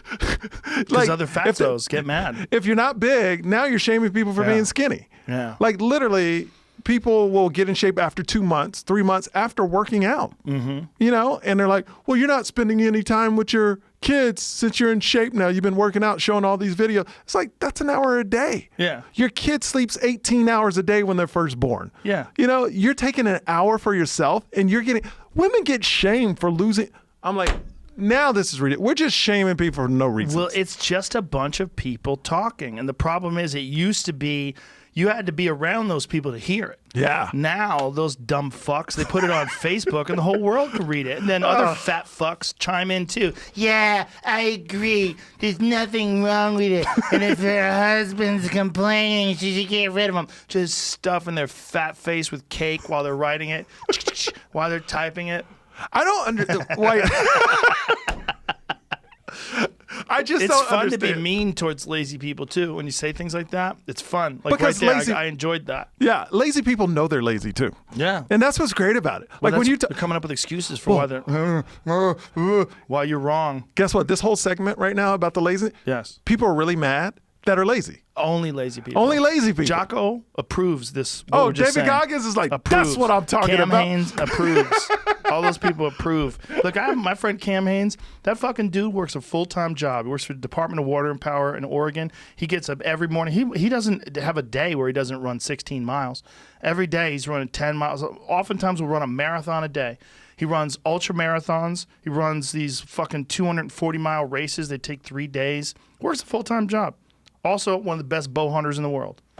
And every day, you go to his Instagram, every day, it's him lifting weights, it's him running, it's him talking, it's him saying, have a great day, everybody. He's got a different approach to Jocko. He's not screaming, failure's not an option. He's got a different approach, but that motherfucker gets after it every single day. So if you ever feel like, oh, I think I do too much, go to Cam Haines, go to his Instagram page, Cameron R. Haines on Instagram, and you'll go, oh, I don't fucking do anything. No, I don't do shit. This guy's got a full-time job and a family. You realize when you think you do a lot, Yeah. you'll find people that do way more than Yeah. you, and you're like, oh, I'm fucking lazy compared to that person. If you think you do a lot, David Goggins is running right now. Right now. Running. Screaming. Screaming, Stay hard, motherfucker. screaming while running Stay into hard. a phone. Yeah. Yeah, man. I mean, but those kind of people, they'll let you know that there's more on the table. You can get more out of your life. You could squeeze out more. And it's not for everybody. Like, that is not for everybody. But for everybody, doing your best is something that you should strive for. For everybody. Whatever that best is. I mean, man, if you want to just do yoga 3 or 4 days a week or something like that, and that's all you like to do physically, that's great too. You don't have to be that guy who runs 100 miles. No. You don't have to be that guy that said, like Jocko, 4 o'clock in the morning, throwing kettlebells around like a savage. You don't have to. You don't have to. But you should do something to push yourself. And there's a great value in that. There's great reward in that. And there's no reward in talking shit on moms who lose weight too quickly because they're dedicated and healthy and they work out. And also, first of all, there's a reality to that too with moms. It's not fair. I know moms who are like fitness enthusiasts that gained a lot of weight during their pregnancy, and they have a really hard time losing it. Their body just doesn't bounce back like other people's bodies. Some women are just savages. Like 2 weeks later, they got a flat stomach. What? Look at this bitch. But it's genetics as well. It's genetics. So you A lot can't of it's blame genetics. a Yeah. person because they got good genetics Right. and they've been working out Right, and you also can't blame someone who has bad genetics either. and not losing. Yeah. But here's and I feel bad for women because if they're a little bit too big, they get criticized. If they lose weight, now you're too skinny. Yeah, but you're only getting the skinny thing. You're only getting it from dumb, fat, lazy bitches. That were they getting mad at you? Oh, I can't see it coming from dudes. I can't see a dude going, "Hey, you lost a lot She of." got too hot too quick. Fucking whore. Like, no, that's not. That's not dudes are real. doing that. The anger is going to come from people that are unlucky genetically, and that is. But you can't point to them and be mad at them. for No. that. There was this one lady though that she took a whole lot of shit because she had a kid and she posted her being pregnant, and then she posted what she looked like a couple months later working out, and she was saying, "Don't be lazy." And then I remember that, and people got They mad. lost their shit. Shit. They And all she lost was their like, shit. "This is her thing." Yeah. Like, you're going to her to look at her page. But that's a different thing because she's clearly got a great genetic roll of the dice. And she's shitting on those women that don't have that. Don't be lazy. Well, listen, some women are not lazy. Some women, they get pregnant and it takes months and months for them to lose weight. 100%. And it's hard and it's a struggle. And other girls are, they just bounce back like a rubber band. It's crazy. It's not fair. But life's not fair. But Some it's- dudes are 7 feet tall with giant dicks. Yeah. There's not a goddamn thing you could do about that. Can you imagine being 7 feet tall with no dick? Be amazing. Oh, that'd be horrible. It'd be amazing. That'd be horrible. The disappointment in a woman. Like, oh, I'm gonna get it tonight. It's like terrible. Or even a regular dick. Like, Yeah. It's just a regular dick. It would look weird. Oh my God. I haven't thought about it that much, but Yeah. that would be weird. Yeah, like if Shaq had a regular dick, you'd be like, what in the hell is that doing on you? Everything else is enormous. A size 40 shoe, a hand as big as this table, and a regular dick. Like, what? Like, what just happened, That's man? outrageous. Yeah, but life's not fair genetically. It's just not. It's not fair intellectually. It's not fair genetically. It's not fair with the parents. You don't get. There's some people that got extremely fortunate with their parents. Oh, absolutely. Yeah, I mean, My parents are great. Yeah. Like, still married. Yeah. And, like, they love me, and I love them, and we talk all the time. But Yeah. I know a lot of friends that parents are divorced or had only one parent Yeah. growing up, and that's a struggle they had to deal with, and my struggle was different. Yeah. So you're right. Life is not fair. Life is not fair. No, it's not fair. Some people But are born should into be rich fair. families. Yes. People should be nice and people should be fair, but circumstances are not fair. There's really good people that get hit by cars every day. 100%. There's wonderful people that get leukemia. And this idea that somehow or another that it's not, it's not supposed to happen that way. Like there's something wrong. Someone fucked up. No, it's just the randomness of life is not fair. And also the fact that, look, you don't live that long, man. No. You're talking to a 52-year-old man. I'm 52 years old. Even saying that, I'm like, that can't be real. Like, it doesn't seem real. You ever wonder, like, I got another 25, 30 years. No, I get up and I just do it. I just get up and do it Yeah. every day. That's what I do. I live in the moment, get up and do it every day. Well, I live see- in the moment as much as I can. I think my thing is to push me, because I always have goals every day too, is to push me is like, yo, I'm halfway done. I got to get it. Yeah. Like that's just my motivation. There's a difference between being 50 today and being 50 It in the is. past. There's a great picture of one of the Golden Girls that says like 50 in 1985. And then it has a picture of J-Lo swinging on a pole. It's like 50 in 2020. It's fucking different, man. There's people exercise today. People take care of their bodies today, and they never didn't, right? As long as you never went through this period where you slacked off and ate cake and slept all day, if you never went through that period of alcoholism and drug abuse where you wrecked your body, man, you could hold on a lot longer than anybody ever thought you could. What's crazy to me is when I was growing up, dads look like dads. Yeah, they had dad bods. Yeah, Dad but bod. just Yeah. the body, but just physically, they look like a dad. Where today, you go out, you couldn't tell who's a dad, who's single. Like Right, everybody's right. taking care of themselves. Right. It's a different world. Yeah. But it's education. It is. People understand that now. They understand, like, hey, you really do need to do something. It's not an option whether or not you exercise. If you want to be a healthy person, it's a mandatory thing that you need to do. When you, speaking about healthy, when you were in Florida, I want to take it back. When Okay. you were in Florida. Speaking of healthy. Yeah, well, yeah, right. Florida, when you, the most unhealthiest place in the world. When you were going back and forth, did you like kind of stay away from people in airports or? No, I didn't stay away from people. So I mean, I took pictures with some people. Okay. I was a little weirded out by it. Like, maybe I probably shouldn't be doing this. But my take on it was, wash your hands. Don't do anything stupid. Don't let anybody cough on you or anything like that. Like, everybody I was around, for the most part, other than the people in the hotel, everyone was tested. All the people at the UFC were tested. All the fighters were tested. All the staff workers was in the tested. hotel. Okay. Everyone was tested. And, in the hotel, everybody had masks on. All the people, like, I ate at a Morton's Steakhouse. It was very nice. Sit down. Me and my friend. They had masks on too? Yeah. Me and my buddy Eddie Bravo were sitting there eating a meal like a grown-up. It's like, this is amazing. It's like the real world again. Was there anybody in the restaurant? There was a couple other people. Yeah, there was one older couple, no mask, and some young people at the bar, no masks. I tell you, when I first got out, when they first cleared me in my neighborhood, because everybody knew, like literally I would walk outside and go for a walk. Like they would run inside their house if their kids were outside playing, they would call them in to go inside. Like I was like this guy. I went to I'm not going to say the name of the coffee place, but I went to my local coffee place. And since I didn't post, I was cleared. The manager of the store sent me on my Instagram, sent me a nasty man. How could you endanger all our workers by coming in and you have corona? This is after 3 weeks I've been cleared. And it's almost like you'd been tested and everything. I've been tested and everything. I've been cleared.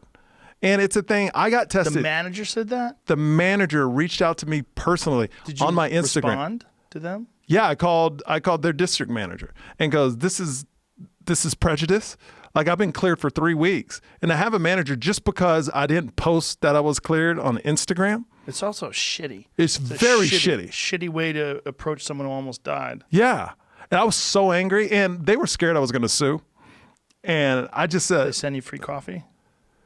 I didn't ask for shit. But they scared you're going to sue. Yeah, they were scared. It was really bad, and I was angry. But then I saw it, like on my street, like I was a plague. Like people, like literally would run inside. Alleviated, or is that subsided? Oh no, now it's fine. Now it's fine. Now me, I'm trying to stay away from people because you don't want to catch it because again. no, I feel good because I took that immunity test, and they said I had the long immunity. What does that mean? So I don't know the term, but there's a long immunity and a short immunity. It's IG and I. It's some. And this is the antibodies? There's an antibody test you can take at this place called Next Health where it's not FDA approved, but it shows you like your strand. Is it long immunity? Is it short immunity? And they said I had long immunity because it was so bad. Usually, it sounds like you went to a fortune teller, bro. Look at your hand. The gypsy's looking at your hand. But it said like usually the people that get it the worst. This is your lifeline. Oh my gosh, it's long. It's long. You will live long. The people that get it the worst have long immunity. Longer immunity, but it works just like the flu. Like all the mismess, wear a mask, don't wear a mask. To me, it was all bullshit at the beginning. It's like, why wouldn't you tell everybody to wear a mask? I posted something on my Instagram today that was from 60 Minutes. I guess it was like last month. I think it was last month. It was Dr. Fauci from March somewhere. Yeah. He's saying you don't have to wear a mask. Like don't unless you have something. A mask. Yes. The Which mask makes is not no necessarily sense. going to protect you. There's a cool mask that I saw that's advertised though. That they set this mask up. This mask like seals to your face. They set this mask up in this tube, and they blew cigarette smoke into the tube. And then on the other side of the mask, it was clear. It was pretty interesting. But the whole mask thing is like, if you know, they knew people were asymptomatic back then. So you're saying only the people with problems need to Right. wear a mask? Like, but people are asymptomatic and you Well, can. they didn't know how many people were asymptomatic. But now still- they realize as many as 78% of people who catch this are asymptomatic, But which is really crazy. Even if you know 3%. But they didn't know it back then. Yes, they did. They didn't really. When They he kn- was doing this? Oh, yeah. You They sure? knew people were asymptomatic. But they were When just. did they know this? Oh, man. I mean, who knows? This But was March, I think, that Fauci was on 60 Minutes, But wasn't they it? had reports that people, like in February, were asymptomatic. This Really? is what I'm hearing. Okay. They knew in February that people were so asymptomatic. much conflicting information, which is But- part of the problem. But right? regardless, if you know, okay, they did know this. They knew people could get it by droplets in March. They did know that. So if people can get it in droplets, why would you have the only people that are having symptoms wear a mask? If you can get it in droplets, that means if I'm healthy, I can get it from your droplets. You Right, see what that I mean? means everybody can give get to it. everybody. So why wouldn't you just say Well, there everybody was wear so masks? much confusion. You know, the World Health Organization in January tweeted that according to China, it cannot be transmitted from person to person. That was in January. It's changing so much. But the World Health Organization has been in bed with China from the beginning, and it's really a big part of the problem with this is that the disinformation that the Chinese government had put out to try to alleviate some of the blame. I mean, that's their game. Their game is alleviate blame and take control of the narrative. And so the World Health Organization was in bed with them. I mean, that's why Trump, although it's widely criticized that he stopped funding to the World Health Organization, this is his rationalization for that. Like, they have done terrible things. Well, it also fits his narrative, though, too.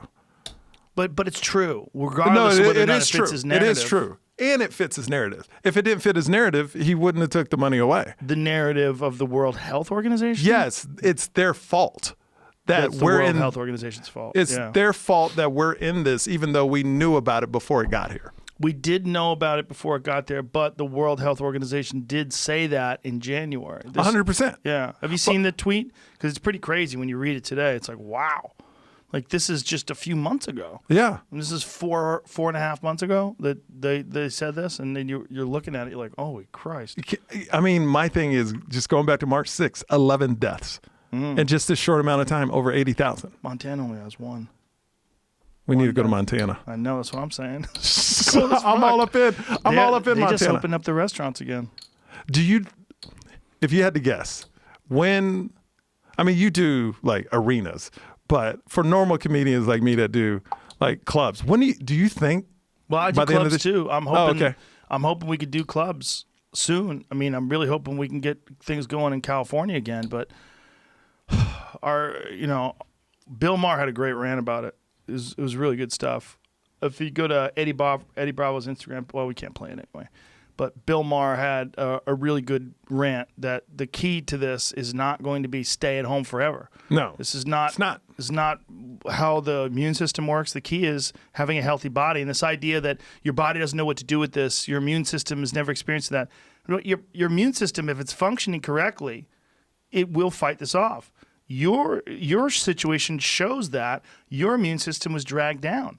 I mean, But my doctor said my immune system, I was opposite. My immune system was so strong, it caused problems. It overreacted.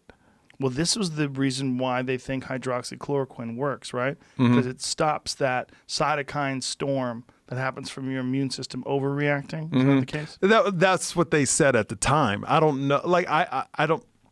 They I don't know. But my doctor was like, But you were run down, right? I That's was why- run down. So that's your immune system running down. Yeah. But from what my doctor said is my immune system was in overdrive. But like I said, I don't really know. All That's I know. the problem. No, there's no clear answer. Like, I go like every 4 hours. I go, oh, this is bullshit. And, everyone's gonna be fine. And then 4 hours later, we're all gonna die. Yeah. It's like that's what it was like in March. In March, there was so much conflicting information. I didn't know whether or not we are gonna be okay or not. The doctor I talked to said he had a patient that was rolling at about 60% oxygen level. And you're supposed to be between like 94 and 100. And the guy didn't even know his oxygen level. He was just acting normal. And they said that's the thing that's confusing doctors right now. It could be like you're climbing a mountain, but you're not breathing hard. You're just normal. So that's why I believe. Climbing a mountain. So you could be oxygen- exercising while that was happening? No, well, no. What I'm saying is the same oxygen levels you would get from climbing a high mountain, like 60. Right. Well, I think the problem is so many people do so little Mm-hmm. with their body that even when, although we're saying asymptomatic, for a lot of these people, it's like they don't ever push themselves. So they don't even know their body is operating so weakly. No, what they're saying is on this part is the oxygen level in a person that would come in with corona was at 60%. Yes. But they were functioning like it was at 94, 96, where they're supposed to be passed out. Right, but they're not exercising. No. Right, but do you hear what I'm saying then? What I'm saying is they don't push themselves to the point where they find out that their body's at 60%. If you're a person who exercises all the time and you're used to you're in tune with your body, and Okay. then you're working out, you're like, God, I'm fucking dragging ass. That happened to my friend's son. He had it, and the way they found out, his mom had it, but he had it, and the way he found out was like he's dragging ass when he was working out. Oh, I see what you're saying. Because when you push yourself, that's when you find out. Like if you're just kind of strolling through life, you don't really need 100% of your oxygen, right? Because you're never like, Yeah. you never get to that point. But when you do push yourself and you're like, wow, there's something wrong here. Like I feel like really fatigued and really shitty. Well, I mean, they must have felt it because they were in the hospital. So, I mean, they were at 60% oxygen in the hospital. So how are you saying they're asymptomatic if they were in the I never said they were asymptomatic. I said these people were in the hospital knowing something's wrong. I'm confused. Okay. Because you're saying it like these people were running around like there was nothing wrong. No. I'm saying the doctors are confused right now because the normal oxygen level is between 94 and 100. Okay. There are people checking in with corona that don't feel well, but they're at 60% oxygen level, which you shouldn't be able to function. Why not?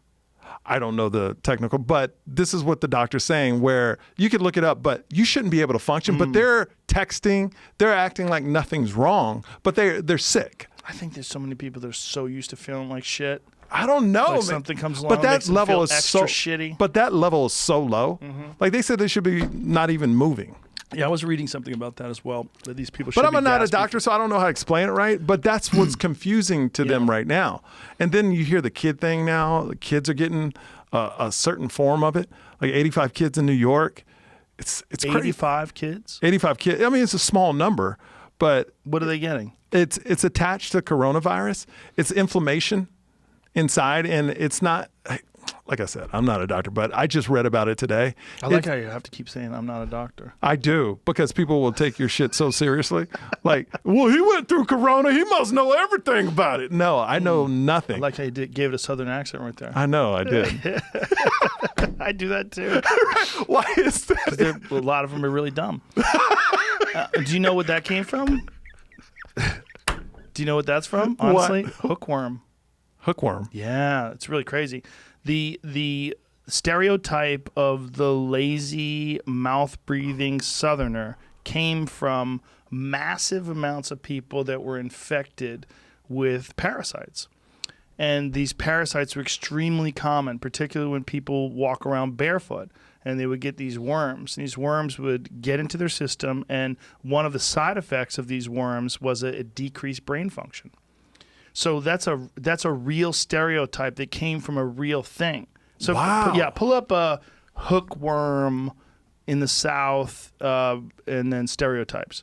Because, I forget who told me this. But then I wound up going on a deep dive one night and just reading article upon article about this, where they didn't even find out that this was a thing until I think it was like the 1960s. They found out about this hookworm parasite. And this parasite that was extremely prevalent in the South. These things, many of them, like how hookworm gave the South a bad name. Hookworms once sapped the American South of its health, yet few realize they continue to affect millions. So this is this worm would infect people. That make that a little larger, please. For more than 3 centuries, a plague of unshakable lethargy blanketed the American South. It began with ground itch, in quotes, a prickly tingling in the tender webs between the toes, which was soon followed by a dry cough. Weeks later, victims succumbed to an insatiable exhaustion and an impenetrable haziness of the mind that some called stupidity. Adults neglected their fields, and children grew pale and listless. Victims developed grossly distended bellies and angel wings, emaciated shoulder blades accentuated by the hunching. All gazed out dully from sunken sockets with a telltale fish-eye stare. The culprit behind the germ of laziness, as the South affliction was sometimes called, was Nectar americanus, the American murderer, better known today as the hookworm. Millions of these blood-sucking parasites lived, fed, multiplied, and died within the guts of up to 40% of the population stretching from southeastern Texas to West Virginia. Hookworms stymied development throughout the region and bred stereotypes about lazy, moronic Southerners. Well, They talk like there that. it is. That's why you do it. That's why we all do it. We do it because it was a real thing, and it was a real thing because these poor people were sick with parasites. Wow. Wow. I learned some shit today, Yeah. Joe. Isn't that a nutty one? That's a And nutty I'm one. from Texas. That's when you go, oh, okay. Well, that makes sense. I always used to think it was just hot there, and it's hard to think. Like, Well, now when people say, you don't sound like you're from Texas, I'm like, thank you. you do a little bit. I can hear a little bit. Really? There's a touch. I say Yeah. y'all still. There's a touch. It's a touch. No, you didn't know that. There's no touch. Yeah. No, Really? you have a touch of Okay. of Southern, some Texan in there. Just a touch. Yeah. But you're definitely not from New York. No. Yeah, I mean, you're No. not from Boston. It's like you have something going on there. Boston Corona's really bad right now. Oh, it's real bad. Yeah. Yeah. It's they believe that there's a different strain on the East Coast than on the West Coast. I agree with that 100%. And I you know. got that, I you got know. that East Coast strain. I know. I did. Yeah, you got that hot strain from New York. Obviously, you did. I think my friend sent me a picture because I didn't do any meet and greets, but I had friends come. So he sent me a picture 2 weeks after they know I survived, or like 3 weeks ago. You're fine. You're feeling good. You're all good. Oh yeah. So he sends me a picture. It's me and 4 of his friends. He goes, "We all got it. We must have gave it to you." Whoa! So you were hanging around with the fucking patient zeros in New York. Mm-hmm. And what were you guys doing? Besides Oh, you making know how out? they come to the green room and just say, "What's up, great show," and Hug literally in and- hug in, and it was one picture. and and they he- all got it. And everybody in that picture had it. So the comedian, I know Who'd you work with in Gotham? it was Tone Bell and Did they get it? Joe. No. Nobody I worked with in New York and flew back with got it So it was only the people that you were hanging out with in the green room. because no comics were in the green room. They came back, but then there was like 5 people, so they kind of. So they're all coughing and digging into your fucking craft service. Oh, my Literally, God. I tell you, it was Spit in your about mouth. it was like 2 minutes, but it was a bunch of hugs, kisses. Like That's oh, all it took. That's all it took, man.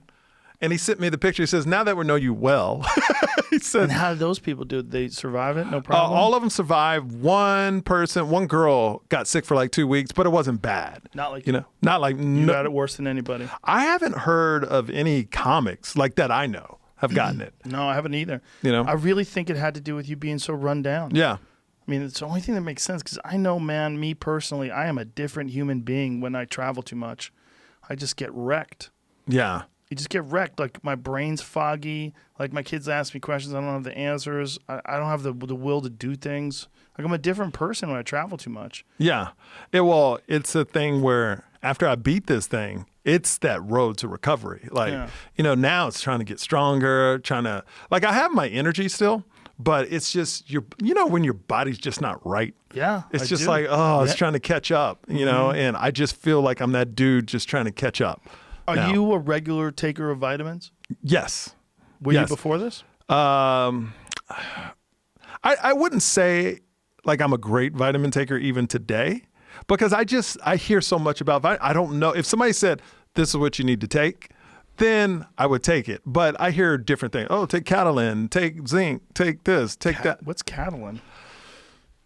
It's some vitamin that my wife's father gave me. So, Catalin. I've yeah. never even heard of it. Catalin. It's from I forgot the name of it's these pills that's supposed to be all organic, and I forgot. Oh, it's a company. No. Catalin is a pill from this company. I don't know what it does. He just said it's healthy. Just take it. My wife's been taking it all her life. And so I started taking it. But I'm not sure. It's supposed to be healthy.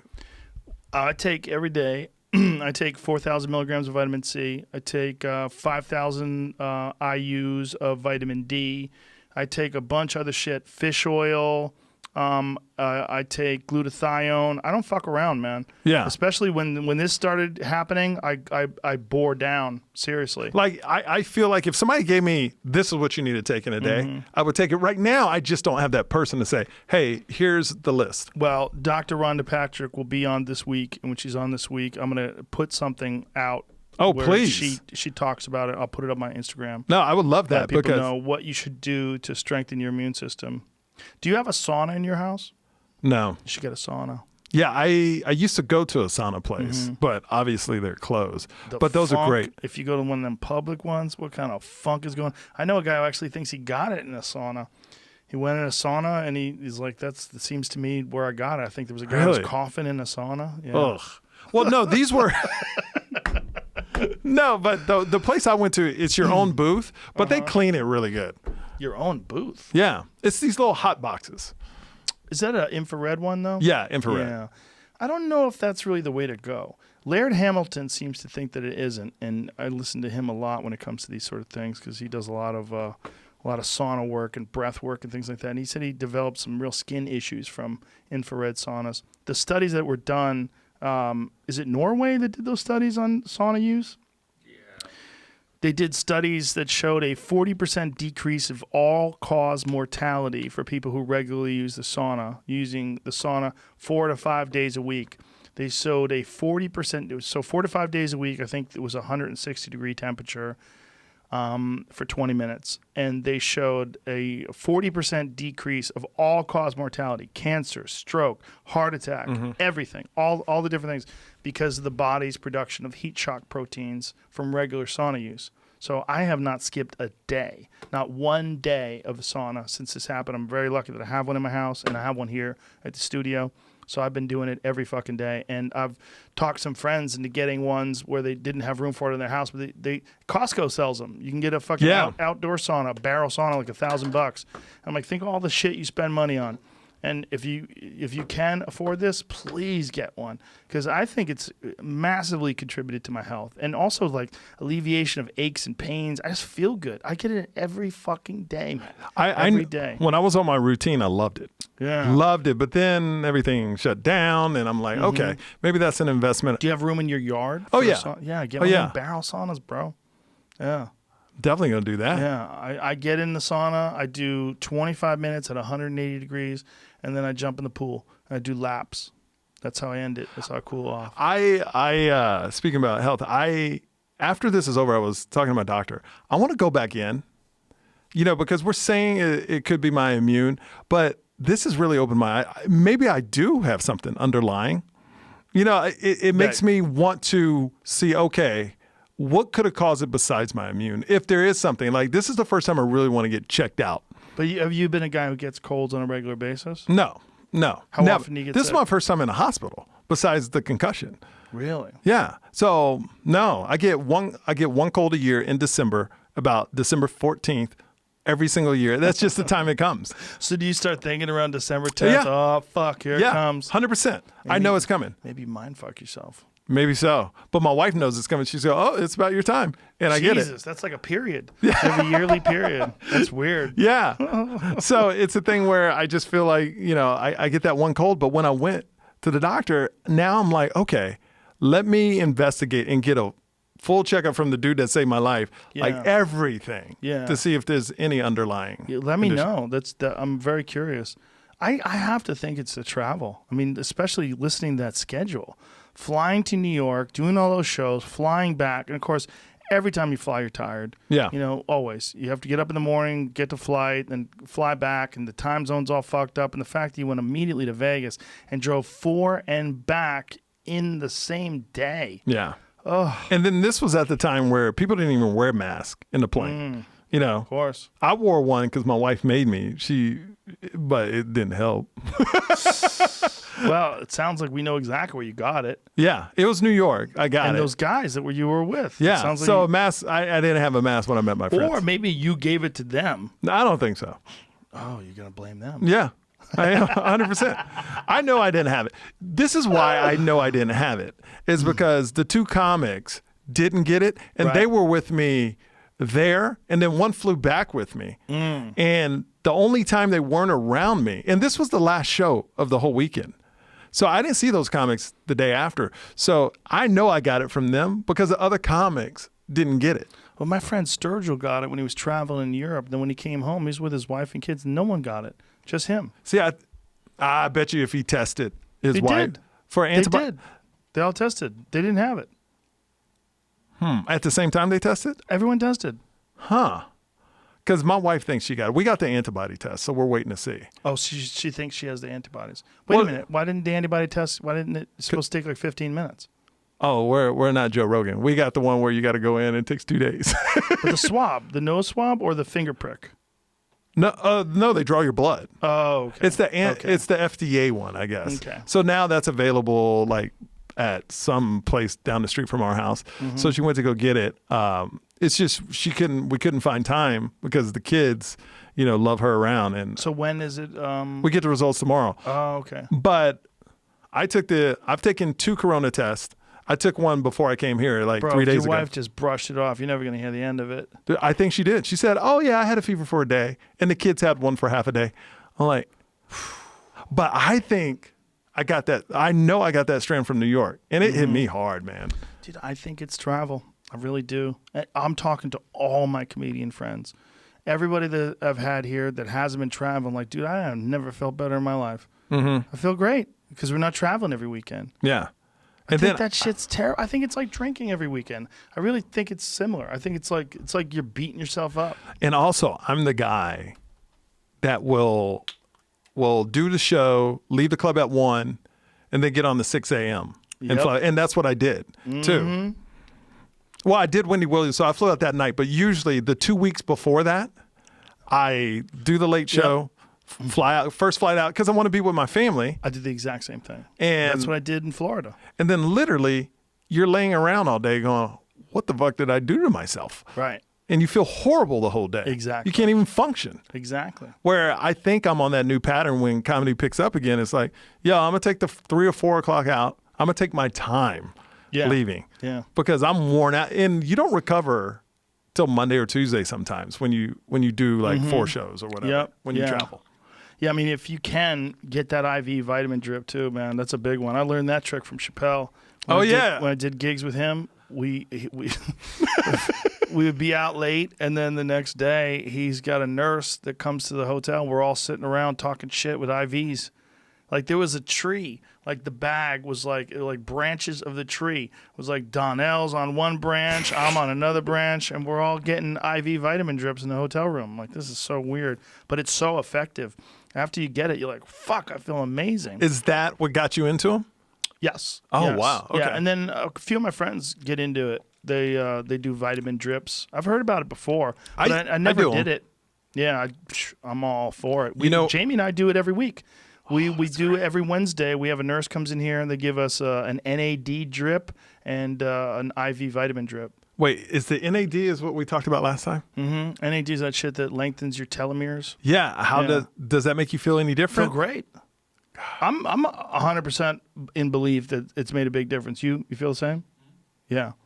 It works. It does something. Yeah. Dr. David Sinclair had been here and from Harvard, and he explained it to us what NAD does, and NMN, which is the precursor to NAD. You could take that in pill form as well. Now, is the NAD a slow drip? Does it take longer? Or is it- you could do it slow or you could do it fast, but if you do it fast, it's really painful. you do it fast, don't you? I do it as fast as I do it wide open. It takes 13 minutes. It's usually supposed to take 2 hours. What kind of pain you going through? It's not good. Jamie, do you go wide open?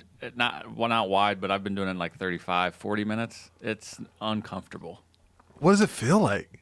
Like your guts are on fire. It feels like you swallowed hot sauce or something. Like you're in agony. Yeah, doesn't feel good. If you do it over a long period, you barely feel it at all. Like the first time we did it, she goes, "Do you want to do it fast or slow?" I go, "Let's do it pretty fast." And so she did it at 1 hour. And I'm like, oh, it's kind of uncomfortable, but it's not that big a deal. It's like everything else, man. When people tell me about the swab, they're like, oh my God, the swab is so awful. It's so awful. It's not. It's like, you get it in there. It's like, ugh. It's weird. For a second. Not that That's big a it. deal. Yeah. Not that big a deal. But the IV NAD, when you do it, what I do is I have them open it wide up. So the bag drains in 13 minutes. And Beast. but it's 13 minutes versus whether you an hour of feeling like shit or 13 minutes of really feeling like shit, I'll take the 13 Okay, minutes. after the 13 minutes, though, is it done? Like, Yes. the pain just goes away. As soon as the drip is done, it's done. Exactly. It lasts like an extra couple of minutes, and then I do the IV vitamin bag after that, and that's nothing. That's nothing. That literally feels like nothing. Dude, that's beast. My friend was telling me about that. Yeah. Yeah. You should try it. It feels real weird. Like the people that told me about it, like it feels like your guts are on fire. I'm like, how is that possible? Like what? But it's an IV. Like what is it? But it's just like you feel it in your chest. It just feels really uncomfortable. Like, ugh. This is what it feels like. If I could show you right here, ready? You just deal with it. For 13 minutes. Just suck it up. Open it wide up. I tried it first. I go, open that wide up. Let me feel what that's like. And I was like, I'm like, I think I could take this.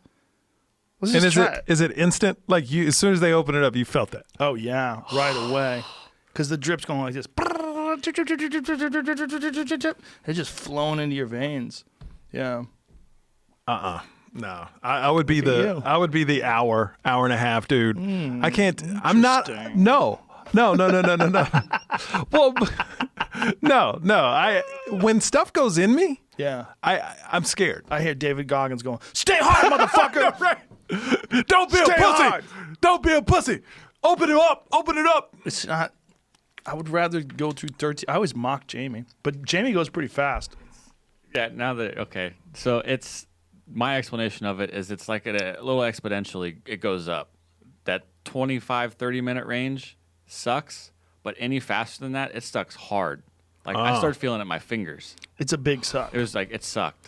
So when you open that bitch wide and you do the No. 13-minute jammy, 13 minutes is as fast as I can do it. I told them, and then I also put the tree, the fucking pole where the IV's hanging. I put it on a table, so it's more gravity, Oh, great. so it'd go even faster. Is 13 minutes the fastest it As can go? fast as it can go. Yeah, You're crazy. but it's just It's just pain. I want to feel it too. I want to know what it feels like. Like it's I play a little mind game with myself. It's ridiculous. It's not though. It is. It's not. I mean, it's your 'Cause thing. I respect want that. to. I want to have control over what I assign to sensations. So does the pain lessen every time you do it, or is it the No. same? No, No. You don't build up a tolerance. No, to I the get pain. nervous every week. Every week, right before I do it, I'm like, "Fuck, here we go," and I just get myself in the mindset. And then once it's happening, it's just happening. Okay. Then I watched Jerry Seinfeld this time. That distracted the shit out of me. Tiger King distracted the shit out of me. Did you like Tiger King? Yes, I I love Tiger it. King. Loved it. Yeah. It's amazing to me how some people just live. Yeah. Like that's so disconnected. Yeah.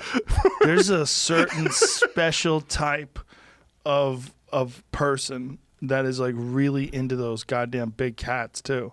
Like that was one thing that I got out of that. Like there's a special type of person that's into like having big cats in their backyard and shit.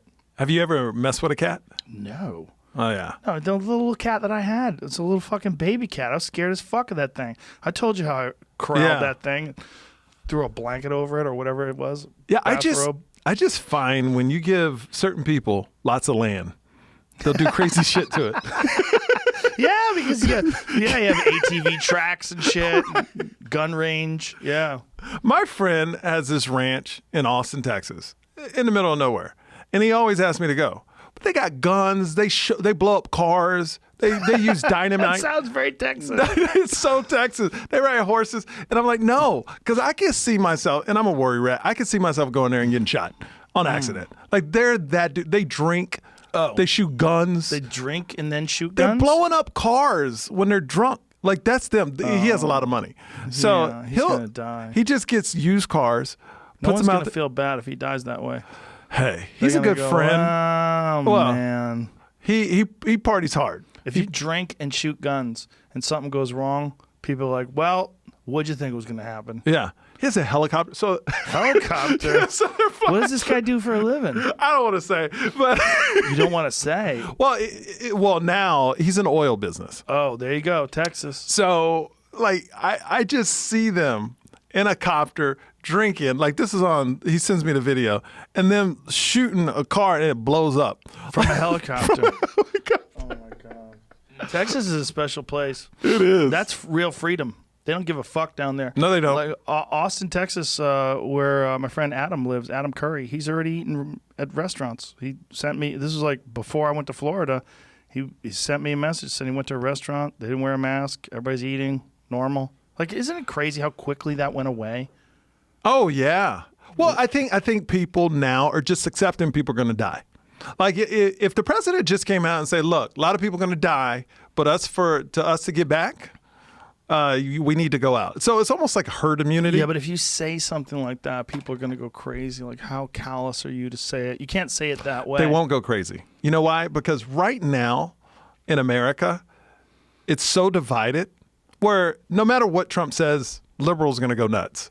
His base, fine with it. You know, so it's going to be the same. We would think people would go Yeah, nuts. you say that, but if someone in your family does something and then goes out and dies because But Donald that's happening Trump said now. them- That's happening now. What do you mean? People are going out with no mask and they're catching stuff, and then 80,000 people are dead. So that's somebody's families. Those people are in. Right. I want to know, And out of he's those saying- people that are dying, what are the extenuating circumstances? How many of them are old? So I read something. I need to know if this is true. Someone said that Google this, the average age of people who've died from the coronavirus is older than the average age that people die. I haven't heard that. Yeah. But I've read heard that and I've I heard went- 60 and up. I was on the way out the door. I was like, God, I got to remember to look at that. I've read stuff. And like I said, there's so many different stories out there, but I've heard that corona are killing people a decade before they're supposed to die. But yeah, when you say that, though, that's when you're that old, anything can kill you. Absolutely. Right? When you're 75 years old and you get the flu, you have a very high likelihood you're going to die. It's much higher than if you're 35 years old and you get the flu. That's like with everything. You know, so what are we going to do when the flu comes around? Are we going to change our behavior? Are we going to isolate and social distance each other when the flu is around? But the difference with the flu, you have a vaccine. You sometimes have a vaccine. Yeah, but at least But you there's all- comfort. Yes, to there's people. something to the There's- flu shot. Exactly. Yeah. But with corona, you don't have that yet. So, and the problem is, it just started. Mm-hmm. You know, so you have no answers. And literally, a new strain could come out. They don't even know if it mutates yet. You know, Yeah. they're saying it doesn't. Well, they think it does, actually. does. They think that in India, they have a completely different strain that will, if they come up with a vaccine for the coronavirus that we have here, it won't be effective on the coronavirus that they have in India. See? I mean, so, like, there's so many things it's just not known. And that's what makes it scary to people. And that's why so misinformation. So what does it say here? This is the table from the CDC's updated as of, I guess, this is last week. Okay, but this is not what I'm looking for. This is going to be too broad. No one's written that article, though. I don't know how to find it, though. Yeah. No one wrote that article. What do you mean? I can't find, like, that specific question. Did you to be ask it answered. that way? The average age of people dying from coronavirus is older than the average age that people die? When I type that in, this is the article that comes up. So it says 85 Or the link years, to this. 13,000, 75 to 84, 12,000, 65 to 74, 9,000. Yeah. The COVID deaths are in this column. So correct. the average age people die is somewhere in the range of 75. It says right? 78.54, and I typed it in. So 78.54 is when people die. So 75 to 84 years old would be the average age people die. And that's 12,000 people. Over 85 is 13,000 people. So that's the vast majority of people. The larger number of people is the 75 to 84 to 85-year-old, Yeah. 85-plus-year-old. So that does make sense. That is correct then. Wow. I keep staring at that 45 to 54 number. I said it could have been 2263. Oh, my God. Yeah. It's relatively small for the younger people. And then when you get to 15 to 24, there's only been 48 deaths. 5 to 14, 4 deaths. 1 to 4, 2 deaths. Under 1, 4 deaths. So, yeah. So, I mean, it's not good when anybody dies of any disease, but it is interesting. And it points to the immune system. It points to whether or not your immune system can fight it off. Yeah. Let me tell you, I'm doing the drips. I'm going to get a drip later this week. I had one a couple weeks ago because I've always been into drips. How do you eat? Do you eat well? Do you eat healthy? Oatmeal in the morning. Yeah. What do you eat? Well, I wake up, eat oatmeal in the morning. Not really that good for Avocado. you. Avocado's pretty good for you. Oatmeal's just carbs. Okay. And then I'm just telling you what I eat. Okay. And then for lunch, I eat the same thing every day. I have a turkey bowl. It's just turkey, rice, and beans. And then for dinner, I'll have a salad. Do you hate flavor? Yeah, I'm not a foodie. Really? At all. Like, I don't like, yeah. I'm like a robot. I could eat the same thing. Really? Every single day. I do eat the same thing every single day. Really? Yeah. Maybe that's your problem.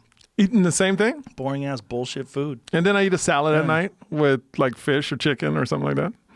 Boring. I am boring. My wife is like, you want to order a pizza tonight or something? Like, I'll switch it up when she wants to eat. But as far as me, like in college, I did that. Mm-hmm. You know, like you wake up in the morning, when you play college football, you eat this. Afternoon, you eat this. Like I was on creatine. Like we were a test school for creatine. So they gave us that 6 times a day, but you had to stay on this certain diet. I gained like almost 60 pounds in like a year. Creatine put some weight on you. Made my face fat. Yeah. It was Samoan. Yeah. I turned Samoan. I swear to God. Well, you retain so much water. That's the interesting thing about when I did the carnivore diet.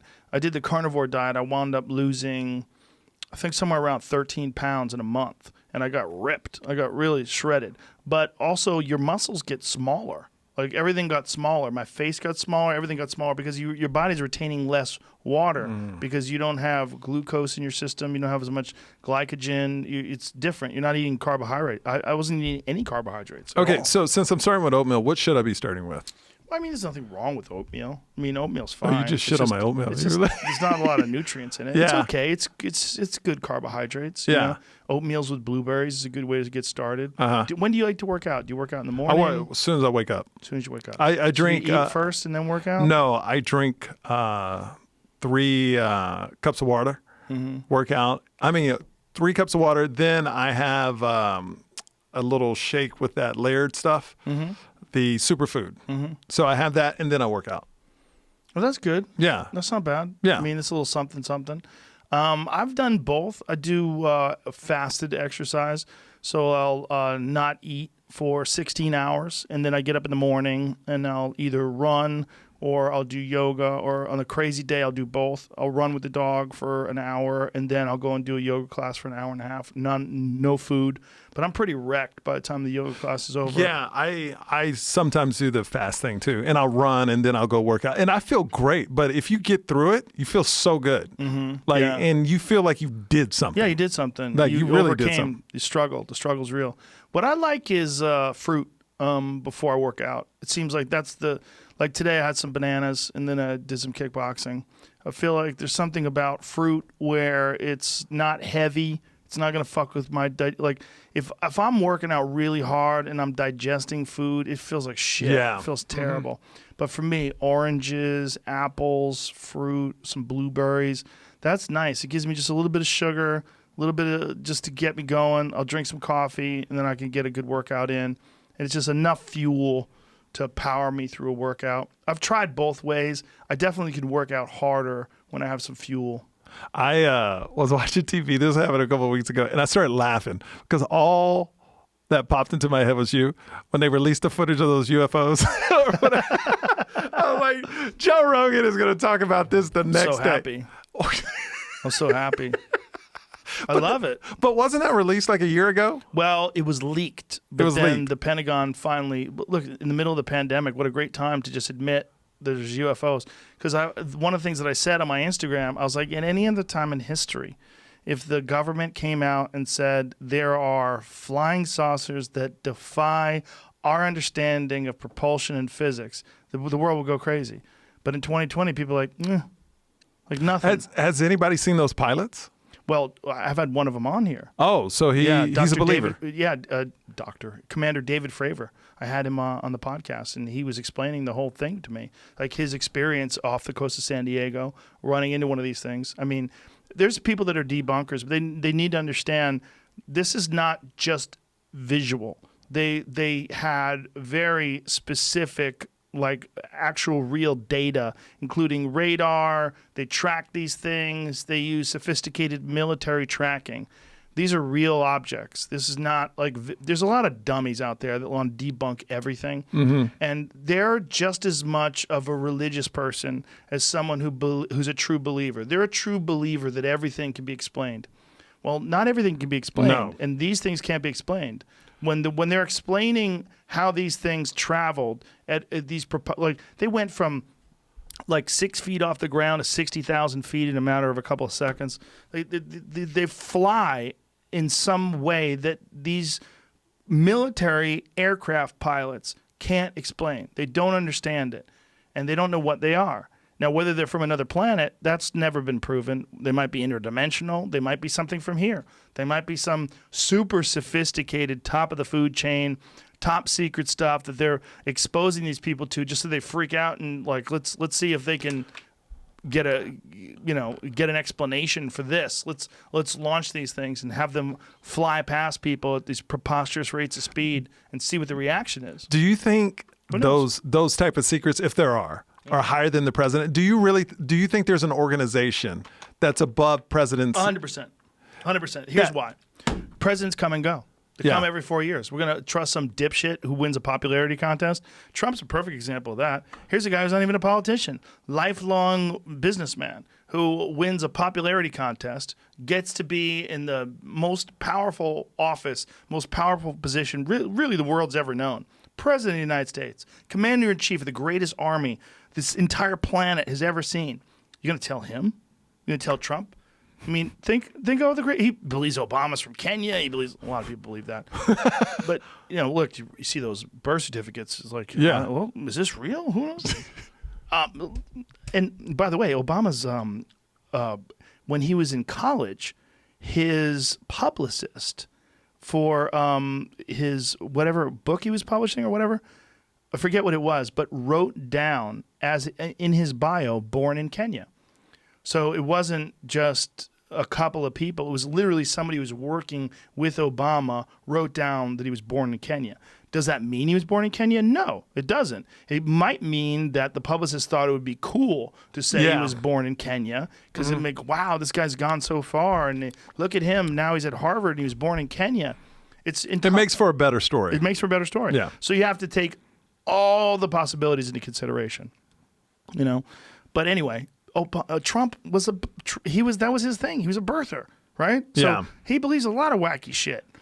And if you gave him access to that, he would have definitely told us stuff by now. Of course, there's UFOs there. I mean, he sent out the footage. Jimmy Carter said that he would. He said that he'd actually seen a UFO, and that if he got into the office, he would tell everybody. And he got into office and didn't say shit. Didn't say shit. I really think when people go in there, man, like if you're a president, they say, this is what we can keep you alive on. Mm-hmm. If you talk about this, we can't protect you. Like, I honestly think they have that conversation with him. Well, if you look at what Obama said before he got into office versus what he did when he got into office, there's two possible scenarios. One, he got into office and then he got compromised and he became corrupt and he became a part of the system. Two, his understanding when he was running for president of how the world really works is vastly different than how the world actually works. And then once you get in there, you realize that the huge spectrum of threats to the United States and to people that are coming from all around the world all the time and what needs to be done to mitigate these threats. I'm more inclined to believe the latter. I think it's more like that. I think you have these idealistic perspectives that once you get into office, they get sort of dashed. And you go, holy shit. You're like, oh, everybody wants. That's why they all look old, too. I think the pressure that they're like, what the fuck? I think the whole world's barely keeping it together every day of the year, barely keeping it together. You got like this fucking Libya is a failed state, and they're having slave auctions on YouTube, and you've got ISIS is plotting these these attacks here, and this group, and Boko Haram is doing this, and fucking Al Qaeda is doing that, and the Taliban, and all day China's doing this, and North Korea's got that, and I think every fucking president deals with a new series of potential terrorist attacks, a new series of religious fanatics that want to blow things up and kill people, and you've got white nationalists that are going to Christchurch, New Zealand, and shooting people in a mosque. And it's like all day long you've got madness. And if you're the one person that won the popularity contest, and all of a sudden you're sitting in the fucking control room and they're explaining everything to you, you're like, the Situation Room with Wolf Blitzer. You know, like, come on, man. I mean, breaking news every time they come up. Breaking news. I think it's madness. It's madness. That's what I think. I think all day long it's madness. Yeah, it's scary, man. Yeah. It's scary. I think they keep Trump in the dark. They feed him Adderall and let him watch Keeping Up with the Kardashians. And it's just like, and he just tweets about people he's mad at. Don Lemon, you piece of shit, and he gets mad at people. I mean, how crazy is this that our president just tweets he tweeted, I think, over the weekend 126 times or retweets? Bro, I don't even have time to tweet. You know, when it's so rare that I tweet something. Most of my tweets come from Instagram. I'll post a picture on Instagram and that gets tweeted. That's most of the time. If I tweet once in a day, it's a lot. That's a crazy day. I wonder if somebody runs. Do you think somebody runs his account and do that? You think it's actually him yes, on it? I do. Yes, I do. Yes, I do. I don't see I'm how positive you have that. because I'm not positive, but I really believe that because I think that if you look at his pattern before he was ever president, that's how he did things. Yeah. He'd always just talk shit. It's the way he gets the word out, and it's real controversial, man. I mean, because some of the things that he says, like he's threatening people, like he's threatened North Korea with missiles and shit. Did you think that Dictator was dead when that came out? I was hoping he was dead because I wanted to see what happens if his sister takes over. I thought that'd be fun. She has my name, Yo. That was pretty cool. Because I am Korean, so I was like, "Yo, we got a Yo in the house." Got a Yo in the house. Yeah, I was thinking, but apparently Jamie said that the story is that he faked his own death so that he could find out who the traitors were. Good plan. Makes sense. Makes sense to me. Yeah, and if you look at him, like he says heart attack, like okay, look at him. Yeah, I mean, motherfucker looks like he's ready for a heart attack. Well, then that must also mean he's threatening in some way too. Where there's some. Listen, when you're a fucking dictator, yeah, every day it's like think of the horrible shit he's done. He killed his own uncle, right? He had his own uncle killed, and his brother. Yeah, and his brother, and the uncle's brother, right? Or his brother? No, I believe he got that's the airport one where he killed his brother in an airport. He had him. They gave him some poison or something. Allegedly, I guess. Really? Yeah. I don't know about that. But didn't he killed someone with a missile?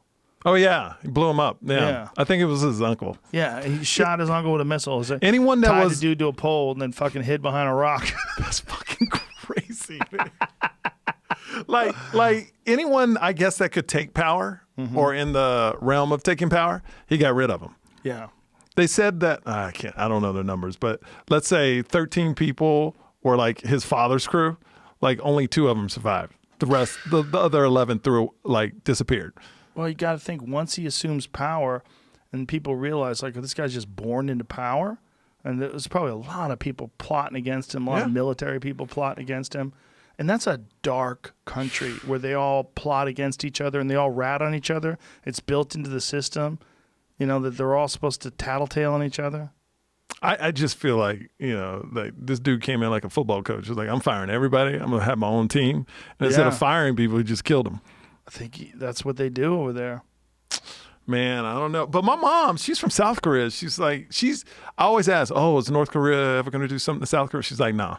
Like people from there see him as no threat. Well, that's what's crazy. It's a sad country. Yeah. It's sad. And a lot of the reason why it's the way it is the United States' interference. Mm-hmm. You know, I mean, if you look at the history of North Korea, like how it got started and why they became this horrific military dictatorship, you can kind of trace a good chunk of it to American policy and what we did in Korea during the Korean War. It's fucking crazy shit, man. Yeah, it's this world, man. It's just nuts. Like, I don't know if you saw the video of that kid that was jogging, Ahmad. Yes.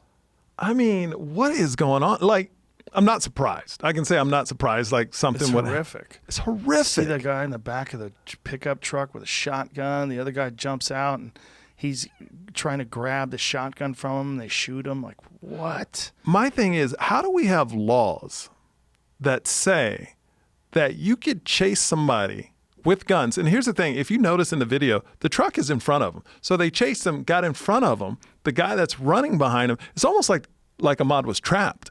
A guy chasing you with a camera. The truck was already pulled up. So it was certainly trapped. I mean, they trapped. chased him down, and it's vigilantism.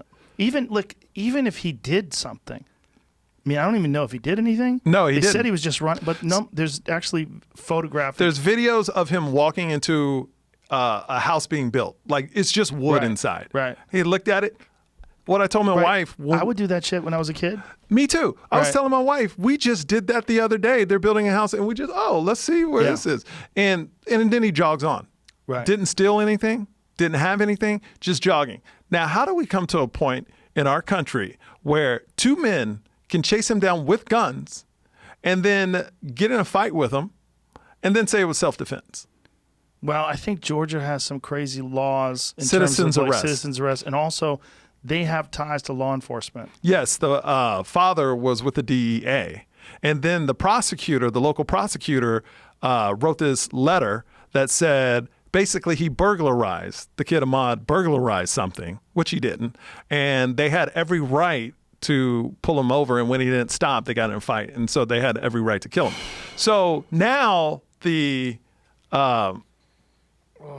government came in, like the big dogs came in, and then they arrested the people in 2 days, and it was just like, we don't think so. And here's the thing: social media outcry. it did. Took the outrage of people finding out about the case. But when I found out that it happened months ago, Oh, 2/23, February 20. I mean, so February for 23rd. months, these guys were out, and they knew that they had shot him. And then here's what's really crazy: They had the video. Here's what's really crazy: the video was released by their own lawyer.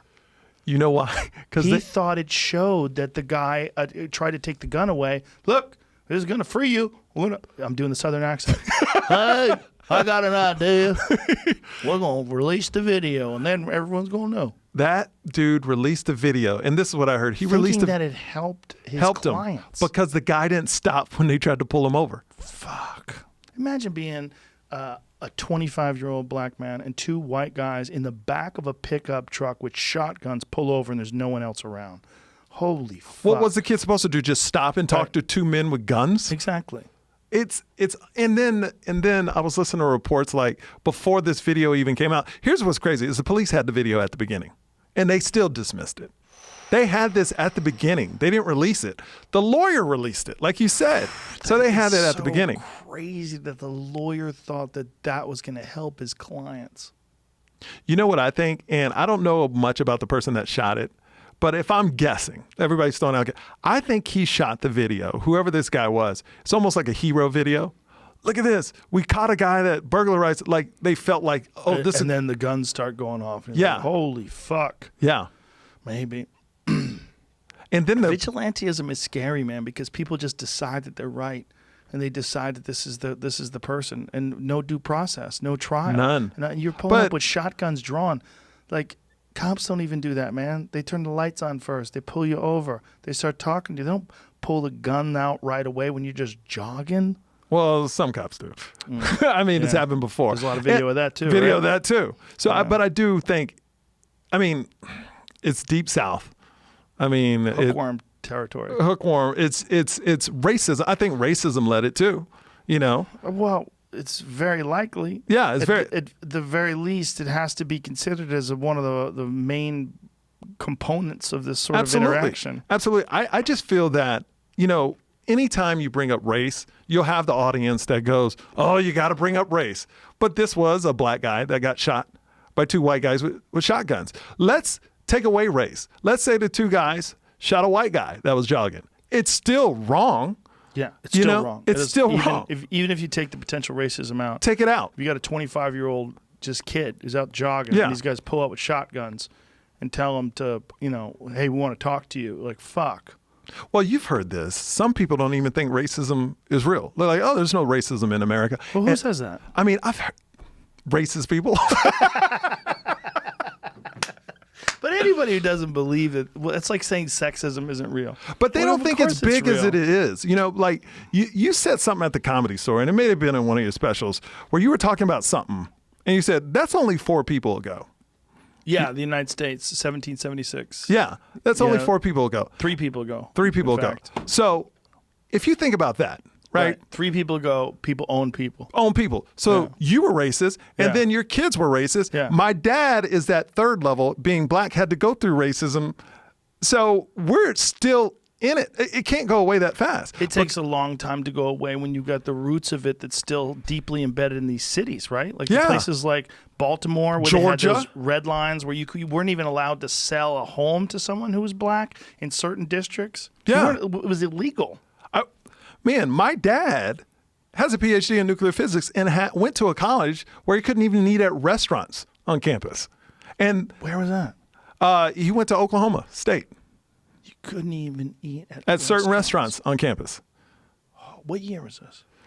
Well, he's 75. So 60s? So during the civil rights, all the riots and He led, fuck. my dad was in marches to try to get the local restaurant to let him in. So it's a thing where when people go, racism isn't that bad. My dad is only 75. Right. And he went through it. During his lifetime. During his He's lifetime. alive right now. Yeah. So, and this is when my dad was telling me when he was growing up, this is how crazy. My dad said he didn't even know he was poor growing up because they never left the area. They couldn't go anywhere. Wow. He never knew they were poor. He never saw white people because they weren't allowed to go anywhere anyway. So he never knew they were in poverty. I was reading this horrible story about even after slavery was abolished, one of the things that they would do was they would capture black men for loitering and force them into going into labor camps. Mm-hmm. So they would literally enforce slavery, but do slavery by having them in prison Yep. and forcing them to do labor. Now, the reason why I bring this up, right now, there was a garbage strike, garbage workers strike, and so they brought in prisoners. Find out where this is. I don't remember where it was, but I was reading and I was like, what in the fuck? So these guys, the garbage men, made $10 an hour. They fired all the striking garbage men and brought in prisoners to do this. Here it is. Prison labor replaces striking garbage workers in New Orleans.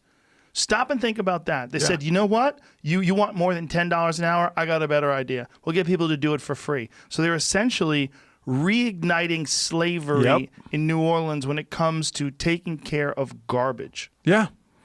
I mean, it's still around. But the fact that they think that's okay, that this is like, well, I got a solution. Yeah. And the fact that you don't think someone should get more than $10 an hour to fucking take care of people's garbage.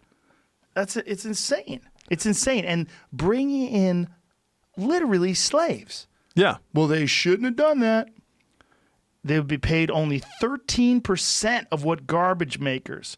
So the garbage workers who are only making $10.25 an hour. So they're going to get 13% of that, which is, what is that? $1. Is that like $1.50? It's lower than that. It's like 75 cents, right? It's about $1 probably. Dollar? Fuck. Maybe $1.30. Fuck. I mean, that's just modern day slavery. It is slavery. Yeah. I mean, giving them $1, that's insane. But some people would say, they're inmates. They did wrong. That's right. Hold on, but we'll go scroll back up there. Listen to this. Metro Services Group has long been an advocate of helping persons who had been incarcerated return to society in a meaningful and productive way, said the city sanitation services in a statement. Metro makes no apologies for this policy as a core element of our commitment to being good corporate citizens. Under state rules, prison inmates employed by Metro Services will be paid only 13% of what garbage workers make. Fuck. What's a corporate citizen? What does that mean? I have no idea. But that is so crazy. It's weird because there's no end of the quotation marks. I mean, did it go through? How long this did is it happening? Oh, fuck. This is happening. I thought Despite the use of inmates, garbage workers say they will continue to strike in New Orleans. They have built widespread community. Spreads from unions and community groups, but still, that doesn't even make any sense. They have built widespread community spreads from unions and communities. But what a weird sentence. From unions and community groups, but still, the city has refused to meet them and discuss their safety concerns. So they have a lot of support from unions in the community. Yeah, but okay. They won't meet with them still. Oh, I see. They've built widespread community. I think they want to say have built widespread community support. Yeah, from unions and community Yeah. groups. Yeah. They wrote spreads instead of support, I think, and said that they aren't trying to hear us. Says Woods. They don't care about us. They would let anything happen. Ugh, this is awful. See, I mean, If this they were is the- sick, we don't care. They don't care if we spread the disease. They just don't care. Yeah, I mean, just a human being making $10 an hour to do a full-time job is fucking insane. It's insane. And a grown man in a union that can't get more than $10 an hour, how fucking crazy is that? this is what we're living in. And I often wonder, I always think about your 3 people ago, and I go, how long is it going to take? How many people from us Right. is it going to take? I'm like maybe 5, maybe 6 if the world is still around. Well, Because there will always be racism, some racism. not necessarily always, because we could get to a point where we're indistinguishable, right? Yes, I get you. You But know, they'll find another They'll thing. find something else. It'll be Yeah. classism. Classism, or it'll be a financial thing or an intelligence thing. Unless they get to genetic engineering, unless genetic engineering reaches a point where literally there is no disparity in human beings in terms of intelligence, looks, all those things. But what is that going to be like? I mean, Yeah. there's always going to be competition. There's always going to be weirdness, right? There's always there's always going to be those women that can bounce back from pregnancy quicker. There's always going to be men like, super geniuses where knuckleheads like us are scratching our head Yeah. going, how the fuck did they even think of that? I always think that every time I talk to Elon, every time I have that dude in here, I'm like, life isn't fair. How's Yeah. it fair? I'm so much dumber than him. And I sit down to talk to him. It's like him talking to a chimp. Like, it's like he's talking to a toddler. Like, But you can lift more weights. I'll fuck him up. If we had to fight to the death, I'm the one who's going to walk out of the room like, There you go. sorry I had to kill him. But he's so much smarter than me. Like, it's not even close. He's a large man, too. He's bigger than me, too. He's, the world's not fair, right? And unless we figure out a way to make it fair, which is almost You can't. impossible. You can't. There's going to be prejudice. There's going to be disparity. There's going to be some people. Look, one thing that I talked to him about, Elon, I thought was really interesting. He's got this new thing that he's working on called Neuralink. And this Neuralink is going to rapidly increase our ability to access information. And he literally said, we're going to be able to communicate without talking. And I had talked about this on the podcast before, that we're going to be able to read each other's minds. And I've said this, like, But do we want that? Stoned as a joke. It's not a matter of what we want. Do you Yeah. think the chimps were like, one day we're going to have cars that pollute the earth? The chimps like, do we want that? Like, they didn't sit around and think that. Yeah. Like, do I get a gun? Fuck yeah. I'm going to go to the fucking Michigan Capitol and with my gun. Woo! Yeah. I mean, this is just what happens. Whether or not we want that, this is what happens. And what he's saying is essentially that one day with this Neuralink, you're going to have incredibly boosted powers of cognition. You're going to be a different thing than you are now.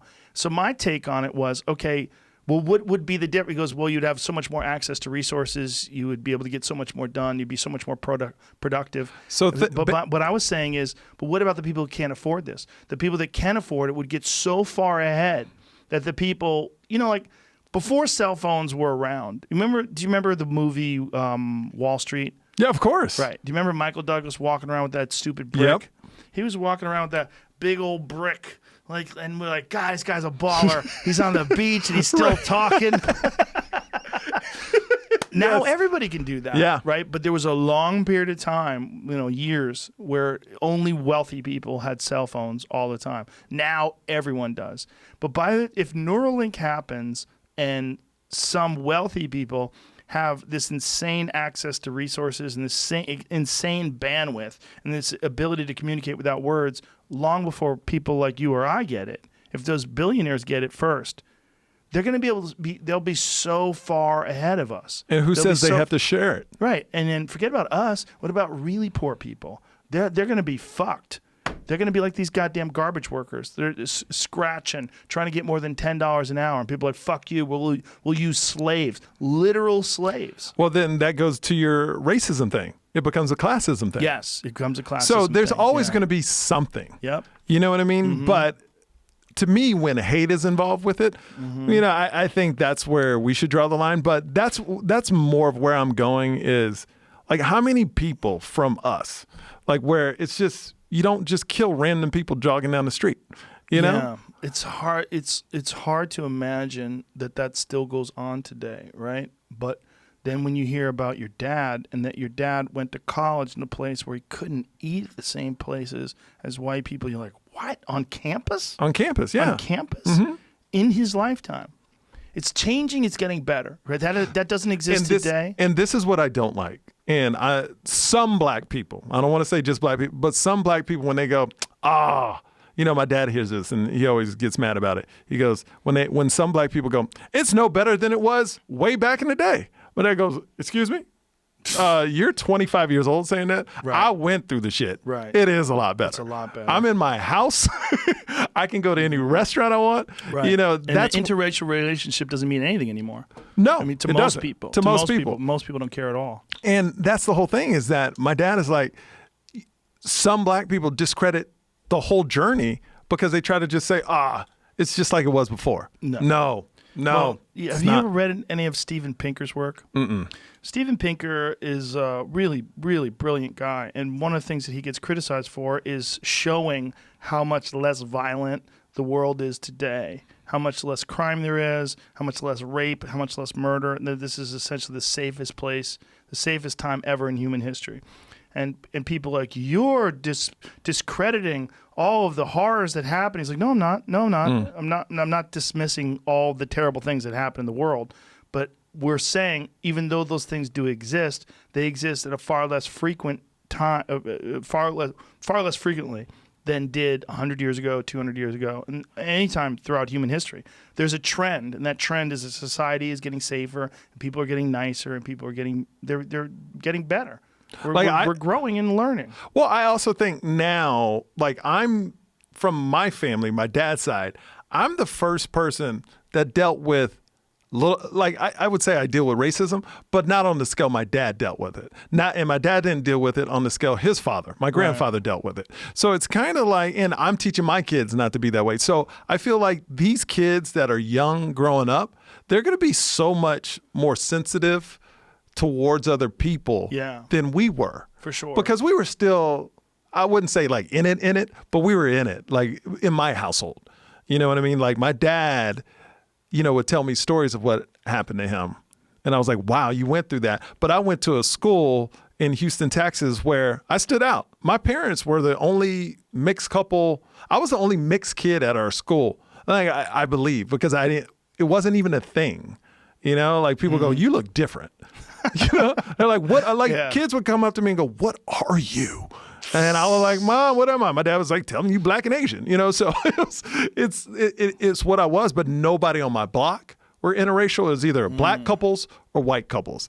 And my parents were like before the trend, and it's a thing where I saw what happened to, my mom didn't teach me to be, my mom didn't teach me anything about my Korean heritage because people made fun of her accent. So she didn't want me to go through that. So she tried to Americanize me as fast as possible. You know, my dad, he's that I don't give a shit guy. You know, he's like, there's ignorant people. I don't care. They can say what they want.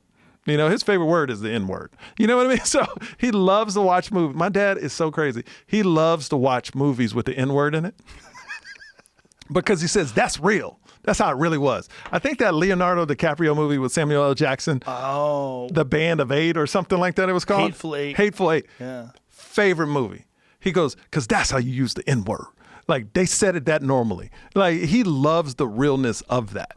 You know, so he's just crazy. Like he's 75. Well, he's gone through some shit. Yeah. Man. It's his different world that he went through. This is one thing that when people complain about social justice warriors and the ridiculous calling out of everything being racist and everything being sexist. And I agree. But the fact that is the trend that a lot of these young people are going in, it's too far in a lot of ways, but it'll all balance out. Like you got to have that sort of overwhelming left-leaning ideology and then this overwhelming right-leaning ideology for people to say, well, what is rational? Yeah. What's rational? But the trend seems to be in a positive way. Like it seems to all be going in a positive way. Like it seems to be like racism is way less tolerated amongst most of the people that are in the middle. Most of the people that aren't crazy and aren't overly sensitive. Like it seems like things are balancing out. Yeah, the problem is the older people. We gotta kill them off. Yeah. That's where coronavirus. Corona's doing it. But not because your mom just shook it off. Oh my God. Nothing. And talking shit. Like literally, my mom talking like you don't understand that conversation, Jeff. I wish I was there. Oh my Sounds God, hilarious. Oh man, she's talking And about. your dad didn't get it. No, he It's didn't get it. interesting. And didn't get a antibody test. Nah, my dad only been to the doctor once. My dad went to the doctor 3 years ago. I was having my son. Me and my wife were having our son, and I said, "Dad, I want you around for my son. You need to go to the doctor and get a checkup." He goes, "Every time I go to the doctor, all my friends go there. If you go to the doctor, you die." Like he feels if you see a doctor, you're gonna die. Jesus Christ. You know, so he's like, I'm 72 at that time. I'm fine. I'm not going to. So, but he decides to go because I beg him to. My mom's beat breast cancer twice, throat cancer, all types of cancers. My mom calls me after his checkup, after the doctor. She goes, "Nothing's wrong with him." Like she was mad about it. She was mad about it. That's hilarious. She was so mad. Upset. She was so mad. How did your mom get throat cancer? Well, she had breast cancer, and they do the scan, and they found like the second time. I remember we having this big thing because she beat it once. I was younger, and I didn't really understand it. I was like 9, so you don't grasp it. But at 31, it really hurt me, and she's really into Jesus. And I go, well, that's messed up. You're A lot of Koreans, very Christian. She's super religious. So I said, Mom, how, at that time, I was a different person. I was like, your God, gave you breast cancer again? How's that good? And she goes, well, if I wouldn't have got breast cancer, I wouldn't have known I had throat cancer. So she found the positive of it. Whoa. Yeah, so that's the only reason she knew she had throat cancer. But you're like, but wait a minute, God gave you Give that, me that too. Yeah. What the fuck?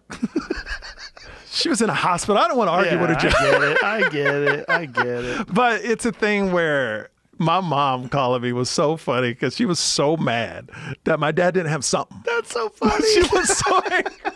She was so angry.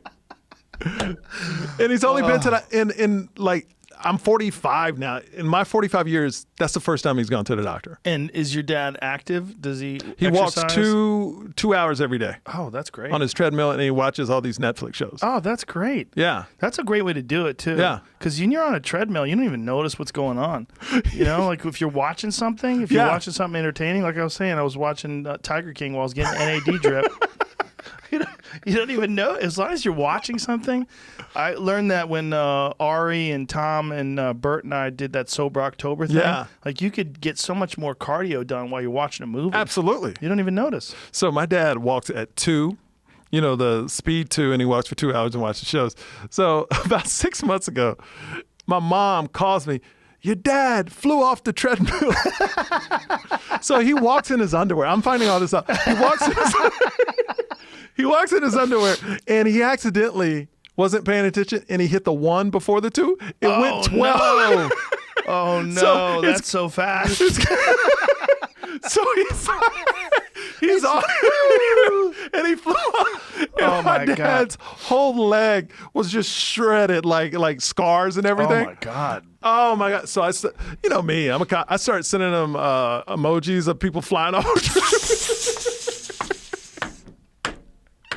But he's back on it. I was like, Dad, you need to get a stepper or something. He's like, no, I'm gonna walk. So he's back on it though. Wow. He's crazy. Like my dad is a no shit type of guy. It is Sounds what like it. And he's that dude. Like when I die, I die.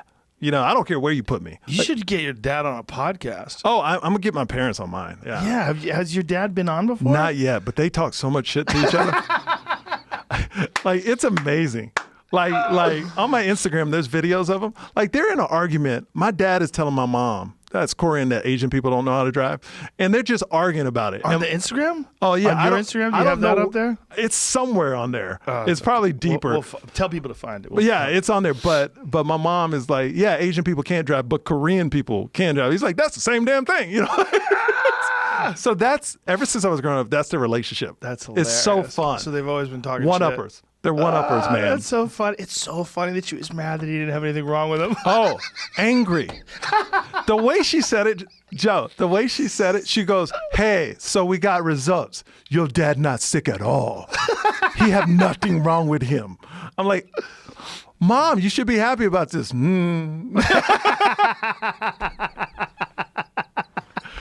They're crazy. That's hilarious. They're crazy. They're crazy. But the world's crazy right now. But I just hope it gets better.